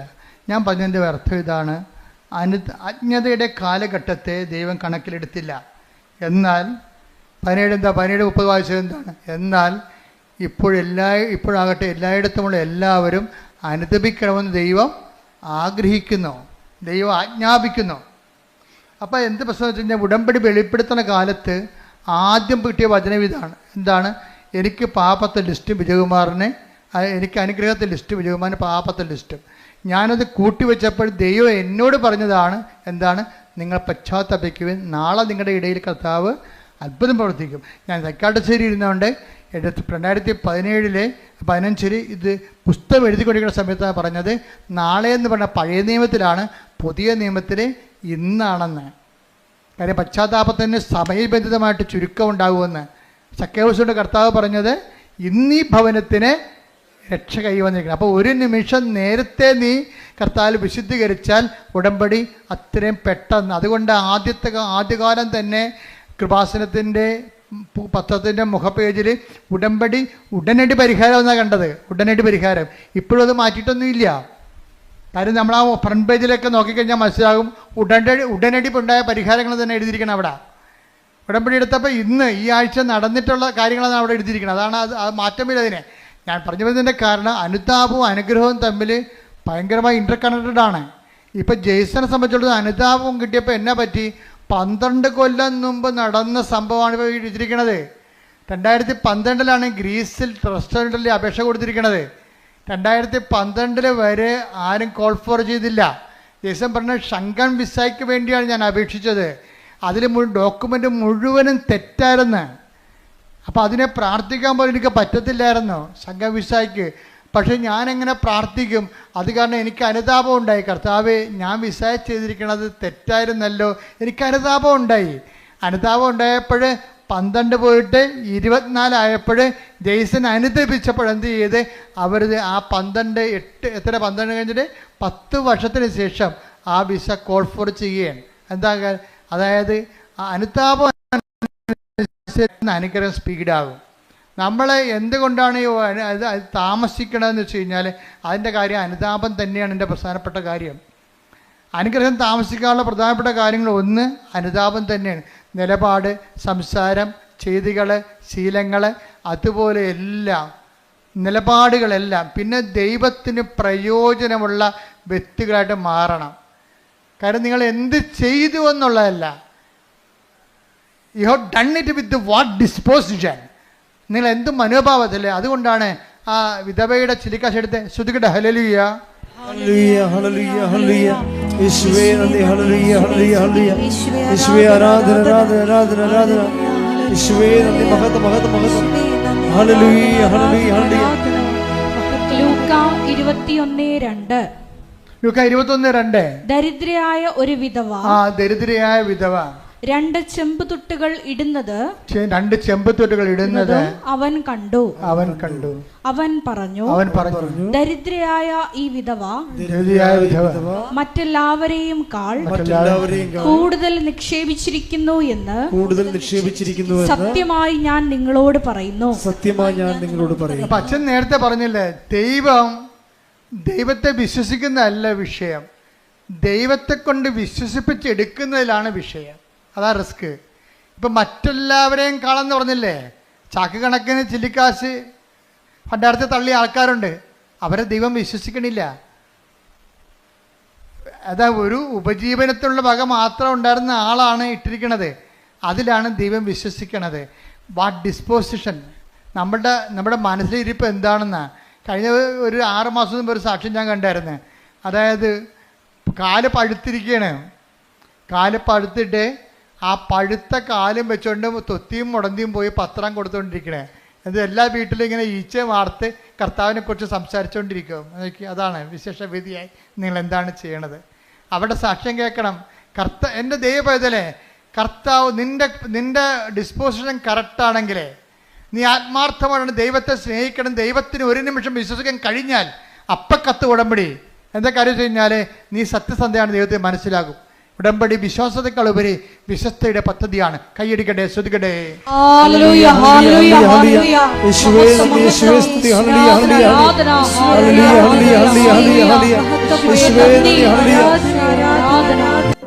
രോഗമുള്ളടുത്ത് കൈകൾ വെച്ച് പ്രാർത്ഥിക്കുമ്പോൾ ഓൺലൈനിലുള്ളവർക്ക് സൗഖ്യം ലഭിക്കുന്ന കുറേ സാക്ഷ്യങ്ങൾ ഈ ആഴ്ച ഉണ്ടായിട്ടുണ്ട്.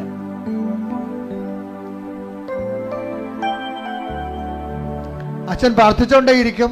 നമ്മൾ കർത്താവിൻ്റെ വചനം കേട്ട് വിശുദ്ധീകരിച്ചും ശക്തീകരിച്ചും ഇരിക്കുന്ന ദൈവാഭിഷേകത്തിൻ്റെ സമയമാണ്. അതുകൊണ്ട് നിങ്ങൾ രോഗമുള്ളിടത്തേക്ക് കൈകൾ മാറ്റിക്കൊണ്ടേയിരിക്കണം, മാറ്റി പ്രാർത്ഥിച്ചുകൊണ്ടേയിരിക്കണം. നിങ്ങളുടെ ബന്ധുക്കൾ, സ്വന്തപ്പെട്ട സഹോദരങ്ങൾ ഇവിടെ ഇല്ല എന്നുണ്ടെങ്കിൽ അവർക്ക് വേണ്ടി നിങ്ങൾക്ക് നിങ്ങളുടെ ശരീരത്തെ കൈവച്ച് പ്രാർത്ഥിക്കാവുന്നതാണ്. എല്ലാം കാണുന്ന ദൈവം എല്ലാത്തിനും റെക്ടിഫൈ ചെയ്യട്ടെ. ശ്രുതിക്കട്ടെ.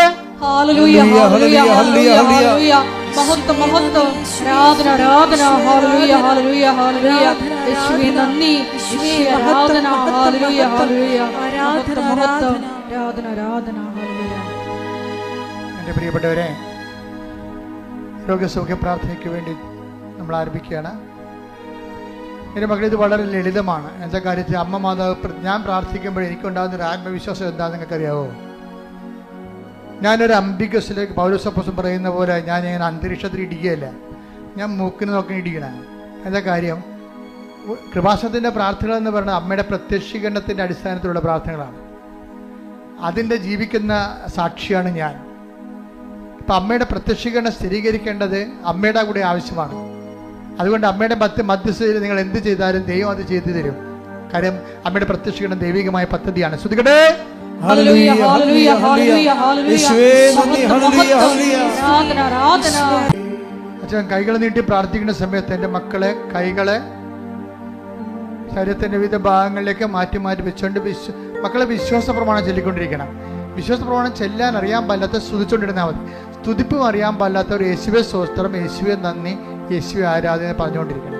സ്തുതിക്കട്ടെ. ഹല്ലേലൂയ. കർത്താവേ നിന്റെ ഉന്നതമായ നാമത്തിന് സ്തോത്രം ചെയ്യുന്നു.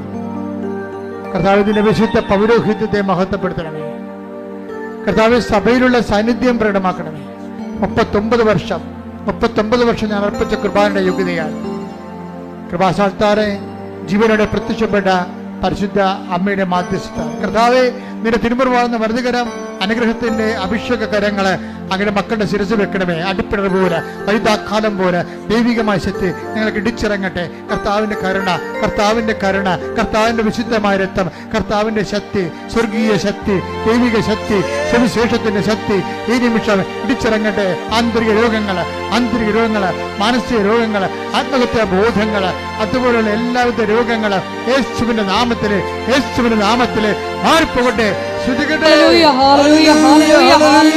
പരിശുദ്ധ പരമ ദിവ്യകാരുണ്യത്തിന് ആരാധനയും സ്തുതിയും പുകഴ്ചയും ഉണ്ടായിരിക്കട്ടെ. എന്റെ പ്രിയപ്പെട്ടവരെ, ഉദരരോഗങ്ങള് സൗഖ്യപ്പെടാൻ വേണ്ടി പ്രാർത്ഥിക്കുന്ന സമയമാണ് ഇനിയുള്ളത്. കരൾ രോഗങ്ങള് ആ സമയത്ത് കരളിൻ്റെ അവിടെ കൈവെക്കണം. ഹൃദയ രോഗങ്ങള്, ബ്ലോക്കുള്ളവര്, ചിലപ്പോൾ നിങ്ങളായിരിക്കത്തില്ല, ചിലപ്പോൾ നിങ്ങളുടെ അപ്പനായിരിക്കും. അപ്പം നിങ്ങൾ അപ്പൻ്റെ പേരിൽ നിങ്ങളുടെ നെഞ്ചത്തെ കൈവെക്കണം. മാതാവിൻ്റെ പ്രത്യക്ഷീകരണത്തിൻ്റെ സന്നിധാനത്തിൽ വന്നിരിക്കുന്നതാണ്.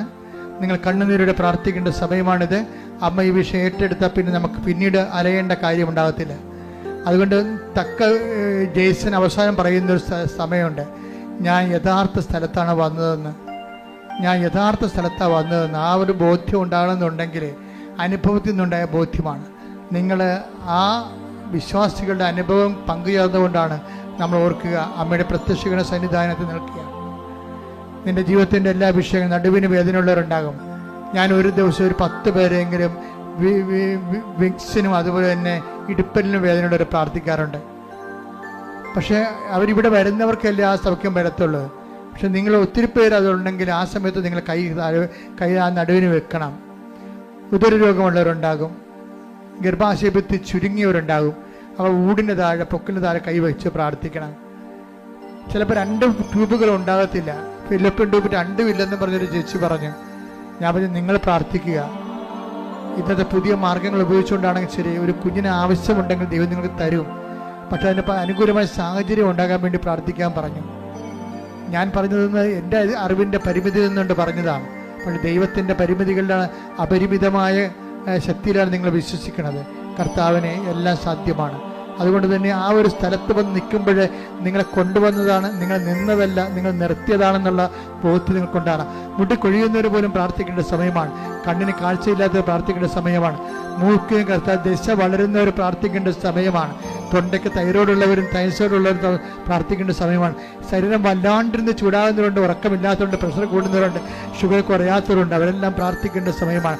അസ്ഥിവേദനക്കാർ പ്രാർത്ഥിക്കേണ്ട സമയമാണ്. ശരീരം പൊട്ടി ഒലിക്കുന്നവരും വെള്ളപ്പാണ്ടുള്ളവരും അലർജി ഉള്ളവരും പ്രാർത്ഥിക്കേണ്ട സമയം. ഇട്ടിമുഴക്കം പോലെ ശ്രുതിക്കട്ടെ. ഉന്നതമായ നാമത്തെ സ്വന്തം കർത്താവേ, ആമാശയ രോഗികള്, ക്ഷയരോഗികള്, കർത്താവ് മാരക രോഗികൾ, തീരാവേദികള്, ജീവിത ദുരിതങ്ങൾ, ജീവിത തടസ്സങ്ങൾ, ഉച്ചമുതൽ ഉള്ളംകാലം വരെ കർത്താവിന്റെ രക്തം പടരട്ടെ. അസ്ഥി രോഗികളെ കർത്താവ്, പേശി രോഗികളെ, ശിഷ്ടമുള്ളവരെ കർത്താവ്, മുഴകളുള്ളവരെ കർത്താവ് സ്പർശിക്കണമേ. അടിപ്പിട പോലെ വൈതാഘാതം പോലെ ദൈവികമായ ശക്തി കൃപാസനം ആൾത്താരെ കർത്താവിന് കൃപാസനത്തിന്റെ ആൾത്താരെ പരിശുദ്ധ അമ്മ പ്രത്യക്ഷപ്പെട്ടതാണെങ്കിൽ ആ പ്രത്യക്ഷീകരണത്തെ സ്ഥിരീകരണത്തിന്റെ അടയാളമാകാൻ യേശുവിന്റെ നാമത്തിൽ മാരക രോഗങ്ങൾ സൗഖ്യം പ്രാപിക്കട്ടെ. ശ്രുതിക്കട്ടെ.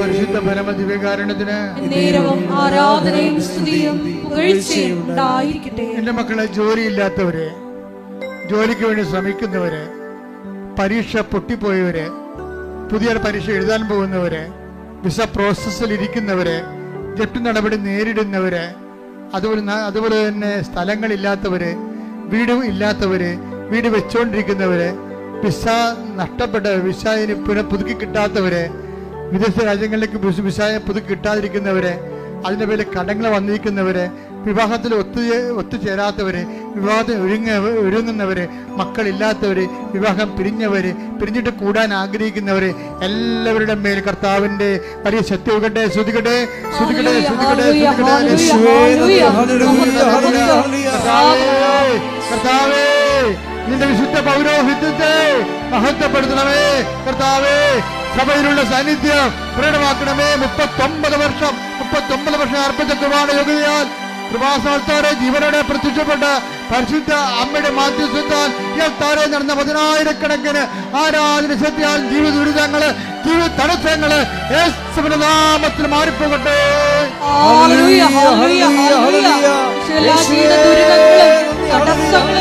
പോയിക്കൊണ്ട് നാമത്തെ ആരാധനയിൽ നിൽക്കുക. മൗനമായി പ്രാർത്ഥിക്കേണ്ട സമയമാണ്. അച്ഛൻ വിട്ടുപോയ വിഷയങ്ങൾക്ക് വേണ്ടി പ്രാർത്ഥിക്കേണ്ട സമയമാണിത്. കൈകൾ കൂപ്പി അമ്മയുടെ മാധ്യസ്ഥതയിൽ കണ്ണുനീരോടെ പ്രാർത്ഥിക്കുക.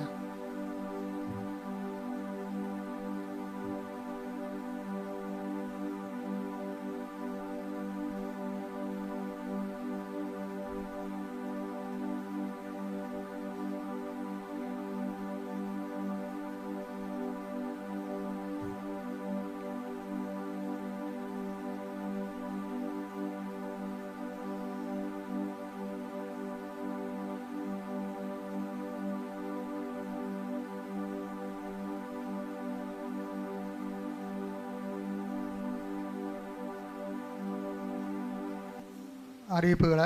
ഒന്നാമത്തെ അറിയിപ്പ് നിങ്ങൾക്ക് രാവിലെ പറഞ്ഞതാണ്, ഇപ്പോഴും വീണ്ടും പറയുകയാണ്. അതായത് മാല പൊട്ടിക്കാൻ വേണ്ടി എപ്പോഴും ഒരു വർഗ്ഗം ഇവിടെ വർക്ക് ചെയ്യുന്നുണ്ട്. ഏത് രാജ്യത്തു നിന്നും എന്നതാണ്, പക്ഷെ അവർ സംഘടിതമായിട്ടാണ് വരണത്. പലരുടെയും മാല പോകുന്നുണ്ട്. അപ്പം നിങ്ങൾ പരമാവധി കൃപാസനത്തിൽ സ്വർണ്ണം ഇട്ടുകൊണ്ട് വരരുത്. വരികയാണെങ്കിൽ നിങ്ങൾ സൂക്ഷിക്കണം. ഞാനിത് ഓൺലൈനിലേക്ക് പറയണത് എന്താ കാര്യം വെച്ച് കഴിഞ്ഞാൽ എപ്പോഴും ഇങ്ങനെ കണ്ണീരൊന്നും കാണാൻ കഴിയില്ല. നിങ്ങൾ ശ്രദ്ധിക്കാഞ്ഞിട്ടാണത്. കാര്യം ഇതിനു വേണ്ടി വരുന്നവർ പുറകിലുള്ള ആൾക്കാരെ മറച്ചുകൊണ്ട് അവർ സാരി കൊണ്ട് തലപ്പ് വരച്ചിട്ടിട്ട് കാഴ്ച മറക്കും. മുമ്പിലുള്ളവർ കാണുകയുമില്ല. അങ്ങനെയാണ് ഇവർ തന്ത്രം കാണിക്കണത്. അതുപോലെ ബാഗുള്ളവരും സൂക്ഷിക്കണം. ബാഗ് മുതുകത്ത് നിങ്ങൾ തൂക്കിയിട്ടുണ്ട് പോകും. ആ ബാക്കിൽ നിന്ന് മൊബൈൽ പോയി. ഇപ്പോൾ പ്രാവശ്യം പെട്ടെന്ന് എടുക്കും മൊബൈൽ. നിങ്ങൾ വല്ല നമ്മൾ വരുന്നുണ്ടെങ്കിൽ നിങ്ങൾക്കറിയാമല്ലോ, ഇവിടെ വരുമ്പോൾ അതുപോലെ തന്നെ പിശാചം കയറി വരും. ആൾക്കാർ കൂടുന്ന സ്ഥലത്തൊക്കെ ഇതുപോലുള്ള കള്ളന്മാർ വരും, കള്ളികളും വരും. അപ്പോൾ അത് നിങ്ങൾ ശ്രദ്ധിക്കേണ്ട കാര്യം നിങ്ങൾ ശ്രദ്ധിക്കണം. രണ്ടാമത്തെ അറിയിപ്പ്, അച്ഛൻ വെഞ്ചരിച്ചാണെന്ന് പറഞ്ഞ് പുറത്തുനിന്ന് മെഴുകുതിരി വാങ്ങിക്കുന്നുണ്ട്. പുറത്തുനിന്ന് അത് അച്ഛൻ വെഞ്ചരിച്ചതല്ലത്. അവരങ്ങനെ പറ്റിക്കാൻ വേണ്ടി കച്ചവടക്കാർ ഇവിടെ നിന്നൊക്കെ വരുന്ന ആൾക്കാരാണ്.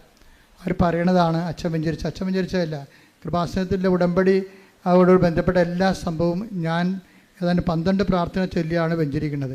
അത് നമ്മളുടെ കൃപാസനത്തിനകത്തേ കിട്ടത്തുള്ളൂ, പുറത്ത് കിട്ടത്തില്ല. അപ്പോൾ അതിപ്പോൾ നമ്മൾ ഓർപ്പുണ്ടാണ്. ആരെങ്കിലും പറ്റിപ്പ് വീഴരുത്. പിന്നെ ഓൺലൈനിലൂടെ ഞാൻ ആവശ്യപ്പെട്ടു എന്നും പറഞ്ഞുകൊണ്ട് പണം ചോദിക്കുന്നുണ്ട്. ശരി, അങ്ങനെ ഒരു ബന്ധവുമില്ല, അങ്ങനെ ആരോടും ചോദിക്കാറുമില്ല. അതുപോലെ തന്നെ അത് എന്തെങ്കിലും പൊതു ആവശ്യം വന്നാൽ ഞാൻ തന്നെ ഈ മേക്കിൽ വിളിച്ചു പറയും. അല്ലാതെ വേറെ ആരെയും പണം സ്വീകരിക്കാൻ, നിങ്ങൾ തന്നെ കൃപാസനത്തിൽ തന്നെ ആരുടെയും പണം കൊടുക്കാൻ നിങ്ങൾക്ക് അനുവാദമില്ല. പണം കൊടുക്കണത് ഒരു ലേഡി അവിടെ വെച്ചിട്ടുണ്ട്, അനുവെന്നും പറഞ്ഞ്. അവിടുത്തെ കൊടുത്താൽ അപ്പം തന്നെ രസീത് വാങ്ങിക്കണം നിങ്ങൾ. അത് കർശനമായിട്ട് പറയണം. നമ്മൾ ദൈവത്തിന് കൊടുക്കേണ്ട കാര്യം കൊണ്ട് ആൾക്കാരുടെ പുട്ടടിക്കരുത്. അത് അവരുടെ കുടുംബത്തിന് കേടാണ്, നിങ്ങൾക്കും കേടാണ്. അപ്പം ശ്രദ്ധിക്കണം. അപ്പോൾ എന്തെങ്കിലും ഒബ്ജക്ഷൻസ് കൃപാസനം പ്രേക്ഷിതരുടെ ഭാഗത്തുനിന്ന് വരികയാണെങ്കിൽ അത് റിട്ടേണായിട്ട് നിങ്ങൾ എനിക്ക് തരണം, എഴുതി തരണം. കാര്യം കൃപാസനം എന്ന് പറയുന്നത് ലോകം മുഴുവനും മാതാവിൻ്റെ പ്രത്യക്ഷീകരണത്തെ വിശുദ്ധമായത് കാരണം കൊണ്ട് തന്നെ പിശാചിൻ്റെ അകത്തുള്ളവരെ കൊണ്ട് തന്നെ ഇത് നശിപ്പിക്കാൻ വേണ്ടി നോക്കും. അപ്പം അതുകൊണ്ട് പ്രത്യേകം ശ്രദ്ധിച്ച് പറയണതാണ്. വളരെ എല്ലാം നല്ല ചൈതന്യമുള്ള പ്രേക്ഷിതരാണ് അച്ഛൻ വെച്ചിരിക്കുന്നത്. പക്ഷേ എന്തെങ്കിലും കംപ്ലൈൻറ്റുകൾ നിങ്ങൾക്ക് തോന്നിയാൽ, കാരണം പുതിയ ആൾക്കാരെയും പഴയ ആൾക്കാരൊക്കെ ഉണ്ട്, ഒത്തിരി ഉണ്ട്. പക്ഷേ എന്തെങ്കിലും കംപ്ലൈൻറ്റ് തോന്നിയാൽ അപ്പം തന്നെ റിട്ടേൺ പറഞ്ഞിട്ട് കാര്യമില്ല. റിട്ടേണായിട്ട് നിങ്ങളുടെ പേരെഴുതി അച്ഛൻ തരണം. അതിവിടെ എബ്രാഹിം എന്ന് പറഞ്ഞ ഒരാളെ വെച്ചിട്ടുണ്ട് ഇവിടെ. അവിടെ കൊണ്ടുവന്ന് കൊടുത്താൽ മതി ഇൻഫർമേഷനിലേ. കാരണം വെച്ചാൽ വളരെ പക്കായായിട്ടാണ് ശുശ്രൂഷ പോകണം. അതുകൊണ്ട് തന്നെ നമ്മളുടെ ഉദ്ദേശം മാതാവിൻ്റെ പ്രത്യക്ഷീകരണമാണ്. അത് ദൈവത്തിൻ്റെ ലക്ഷ്യമാണത്. മാതാവിൻ്റെ പ്രത്യക്ഷീകരണം ലോകം ഏറ്റെടുക്കുക.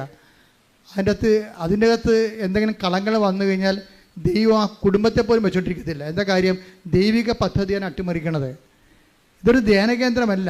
മാതാവിൻ്റെ പ്രത്യക്ഷീകരണം സഭയ്ക്ക് കൈമാറുന്ന സ്വർഗീയ കൈമാറ്റ ഇടമാണ്. അതിന് ദൈവത്തിൻ്റെ ഒരു പദ്ധതിയാണ് അവിടെ വർക്ക് ചെയ്യുന്നതുകൊണ്ടാണ് സാക്ഷ്യങ്ങൾ ഇങ്ങനെ തോരാതെ നിൽക്കുന്ന കാര്യം. പക്ഷെ അതേസമയം തന്നെ കൃപാസന വേണ്ടി പ്രാർത്ഥിക്കണം. കൃപാസന ഇതുപോലെ ദൈവകൃപയിൽ നിറഞ്ഞു നിൽക്കുന്നത് കൊണ്ട് തന്നെ ഒത്തിരിയേറെ പേര് വെറുതെയൊക്കെ വീഡിയോ ഇടുന്നുണ്ട്. എന്തെങ്കിലുമൊക്കെ പറഞ്ഞുകൊണ്ട് വീഡിയോ ഇടും. ഞങ്ങൾക്ക് അവരോട് കർത്താവ് പറഞ്ഞിരിക്കുന്നത് എന്താണ്? നിങ്ങൾ ദ്രോഹിക്കുന്നവരെ ആശീർവദിക്കുക മാത്രമേ ചെയ്യാവുന്ന. അതാണ് സുവിശേഷം. അതുപോലെ ഞങ്ങൾ ആശീർവദിക്കുക മാത്രമേ ഉള്ളൂ. പക്ഷേ എൻ്റെ പ്രശ്നം എന്ന് പറയുന്നത്, പലപ്പോഴും ശ്രദ്ധിക്കേണ്ട വിഷയം, ഇങ്ങനെയുള്ള വിഷയങ്ങൾ വരുമ്പോൾ നിങ്ങളുടെ അനുഭവങ്ങൾ കമൻറ്റ് ചെയ്യാൻ ബാധ്യസ്ഥരാണ്. അല്ല, നിങ്ങൾ മിണ്ടാതിരിക്കരുത്. അവർക്ക് അനുഭവം ഇല്ലാത്തവർ എന്തെങ്കിലും വിളിച്ചു പറയണേ. പക്ഷേ അനുഭവമുള്ളവർ അത് സാക്ഷ്യപ്പെടുത്താൻ നിങ്ങൾക്ക് ധാർമ്മികമായ ബാധ്യതയുണ്ട്. അതിൻ്റെ കീഴിൽ നിങ്ങൾക്കുള്ള കമൻറ്റ്, നിങ്ങൾ കൃപാസനത്തിൽ എന്ത് ഫീൽ ചെയ്തു ഇവിടെ വന്നപ്പോൾ, അതാണ് നിങ്ങളവിടെ കമൻറ്റ് ചെയ്യേണ്ടത്. അപ്പോൾ അത് വരുമ്പോൾ എന്താ പറ്റണമെന്ന് വെച്ച് കഴിഞ്ഞാൽ മറ്റുള്ളവർക്ക് കർത്താവിനെ കൈമാറാൻ നിങ്ങൾ സുവിശേഷത്തിന് ഉപകരണമാകാൻ നിങ്ങൾക്ക് സാധിക്കും. അപ്പോൾ അത് പ്രത്യേകം ശ്രദ്ധിക്കുക. ഇപ്പോൾ 2 കാര്യങ്ങൾ അച്ഛൻ പറഞ്ഞിട്ടുണ്ട്. നമ്മൾ സമാപനാശീർവാദത്തിനായിട്ട് ഒരുങ്ങുകയാണ്. പ്രേക്ഷിത ശുശ്രൂഷ അച്ഛൻ്റെ കൂടെ നിന്നുകൊണ്ട് 1 കൊല്ലമോ 2 കൊല്ലമോ ജീവിതകാലം മുഴുവനോ ശുശ്രൂഷ ചെയ്യാൻ ആഗ്രഹിക്കുന്നവരെ 8281297511 ഇത് വാട്സപ്പ് നമ്പറാണ്. ഇതിൽ വിളിച്ചിട്ട് നിങ്ങൾക്ക് ശുശ്രൂഷ ചെയ്യാൻ ആഗ്രഹമുണ്ടെങ്കിൽ പറയുക. സിസ്റ്റേഴ്സും അതുപോലെ തന്നെ ശുശ്രൂഷ ചെയ്യാൻ ഇവിടെ 6 സിസ്റ്റേഴ്സുണ്ട്. അവർ നല്ലവണ്ണം ശുശ്രൂഷ ചെയ്യുന്നുണ്ട്. എങ്കിലും ഇനിയും ആർക്കെങ്കിലും സിസ്റ്റേഴ്സിന് 1 കൊല്ലം പ്രയറായിട്ട് എടുത്തിരിക്കുന്ന സിസ്റ്റേഴ്സില്ലേ, അവർക്കും കൃപാസനത്തിൽ വന്ന് ശുശ്രൂഷ ചെയ്യാനുള്ള അവസരം ഉണ്ടായിരിക്കുന്നതാണ്. അപ്പോൾ ദൈവം നിങ്ങൾ അനുഗ്രഹിക്കട്ടെ. ഞങ്ങൾക്ക് എല്ലാവർക്കും വേണ്ടി പ്രാർത്ഥിക്കണം. Praise God. ഒരിക്കൽ കൂടി മരിയൻ്റെ ഉടമ്പടിയിൽ സമർപ്പിച്ചിരിക്കുന്ന എല്ലാ വിഷയങ്ങളും ദൈവമാതാവിൻ്റെ മധ്യസ്ഥയിൽ ദിവ്യകാരുണ്യ സന്നിധിയിൽ സമർപ്പിച്ച് നമുക്കൊരു നിമിഷം മൗനമായിട്ട് പ്രാർത്ഥിക്കാം. നമ്മളുടെ വിശുദ്ധീകരണമാണ് ദൈവം അഭിലഷിക്കുന്നതെന്ന് തിരുവചനത്തിലൂടെ നീ വ്യക്തമാക്കി തന്നുവല്ലോ. തന്നെ വിളിച്ചപേക്ഷിക്കുന്നവർക്ക്, ഹൃദയ പരമാർത്ഥതയോടെ വിളിച്ചപേക്ഷിക്കുന്നവർക്ക് നീ സമീപസ്ഥനാണ് എന്ന തിരുവചനത്തിലൂടെ ശോയെ ഞങ്ങളെ തന്നെ വിശുദ്ധീകരിച്ച് എളിമപ്പെടുത്തി ദൈവ കൃപയ്ക്ക് പാത്രീഭൂതരാകുവാൻ ഈ ആരാധനയിലൂടെ ഞങ്ങൾക്ക് കൃപ നൽകണമേ എന്ന് പ്രാർത്ഥിച്ചുകൊണ്ട് ശിരസ്സ് നമിച്ച് നമുക്ക് ദിവ്യകാരുണ്യനാഥന്റെ ആശീർവാദം സ്വീകരിക്കാം. പരിശുദ്ധ പരമമാ ദിവ്യകാരുണ്യമേ, ഇന്നുമെന്നും അങ്ങേക്കാരാധന. പരിശുദ്ധ പരമമാ ദിവ്യകാരുണ്യമേ, ഇന്നുമെന്നും അങ്ങേക്കാരാധന.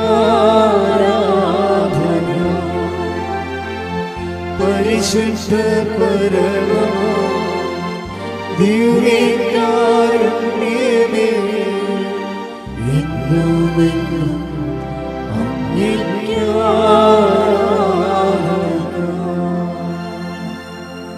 ഇന്നുമെന്നും അങ്ങേക്കാരാധന.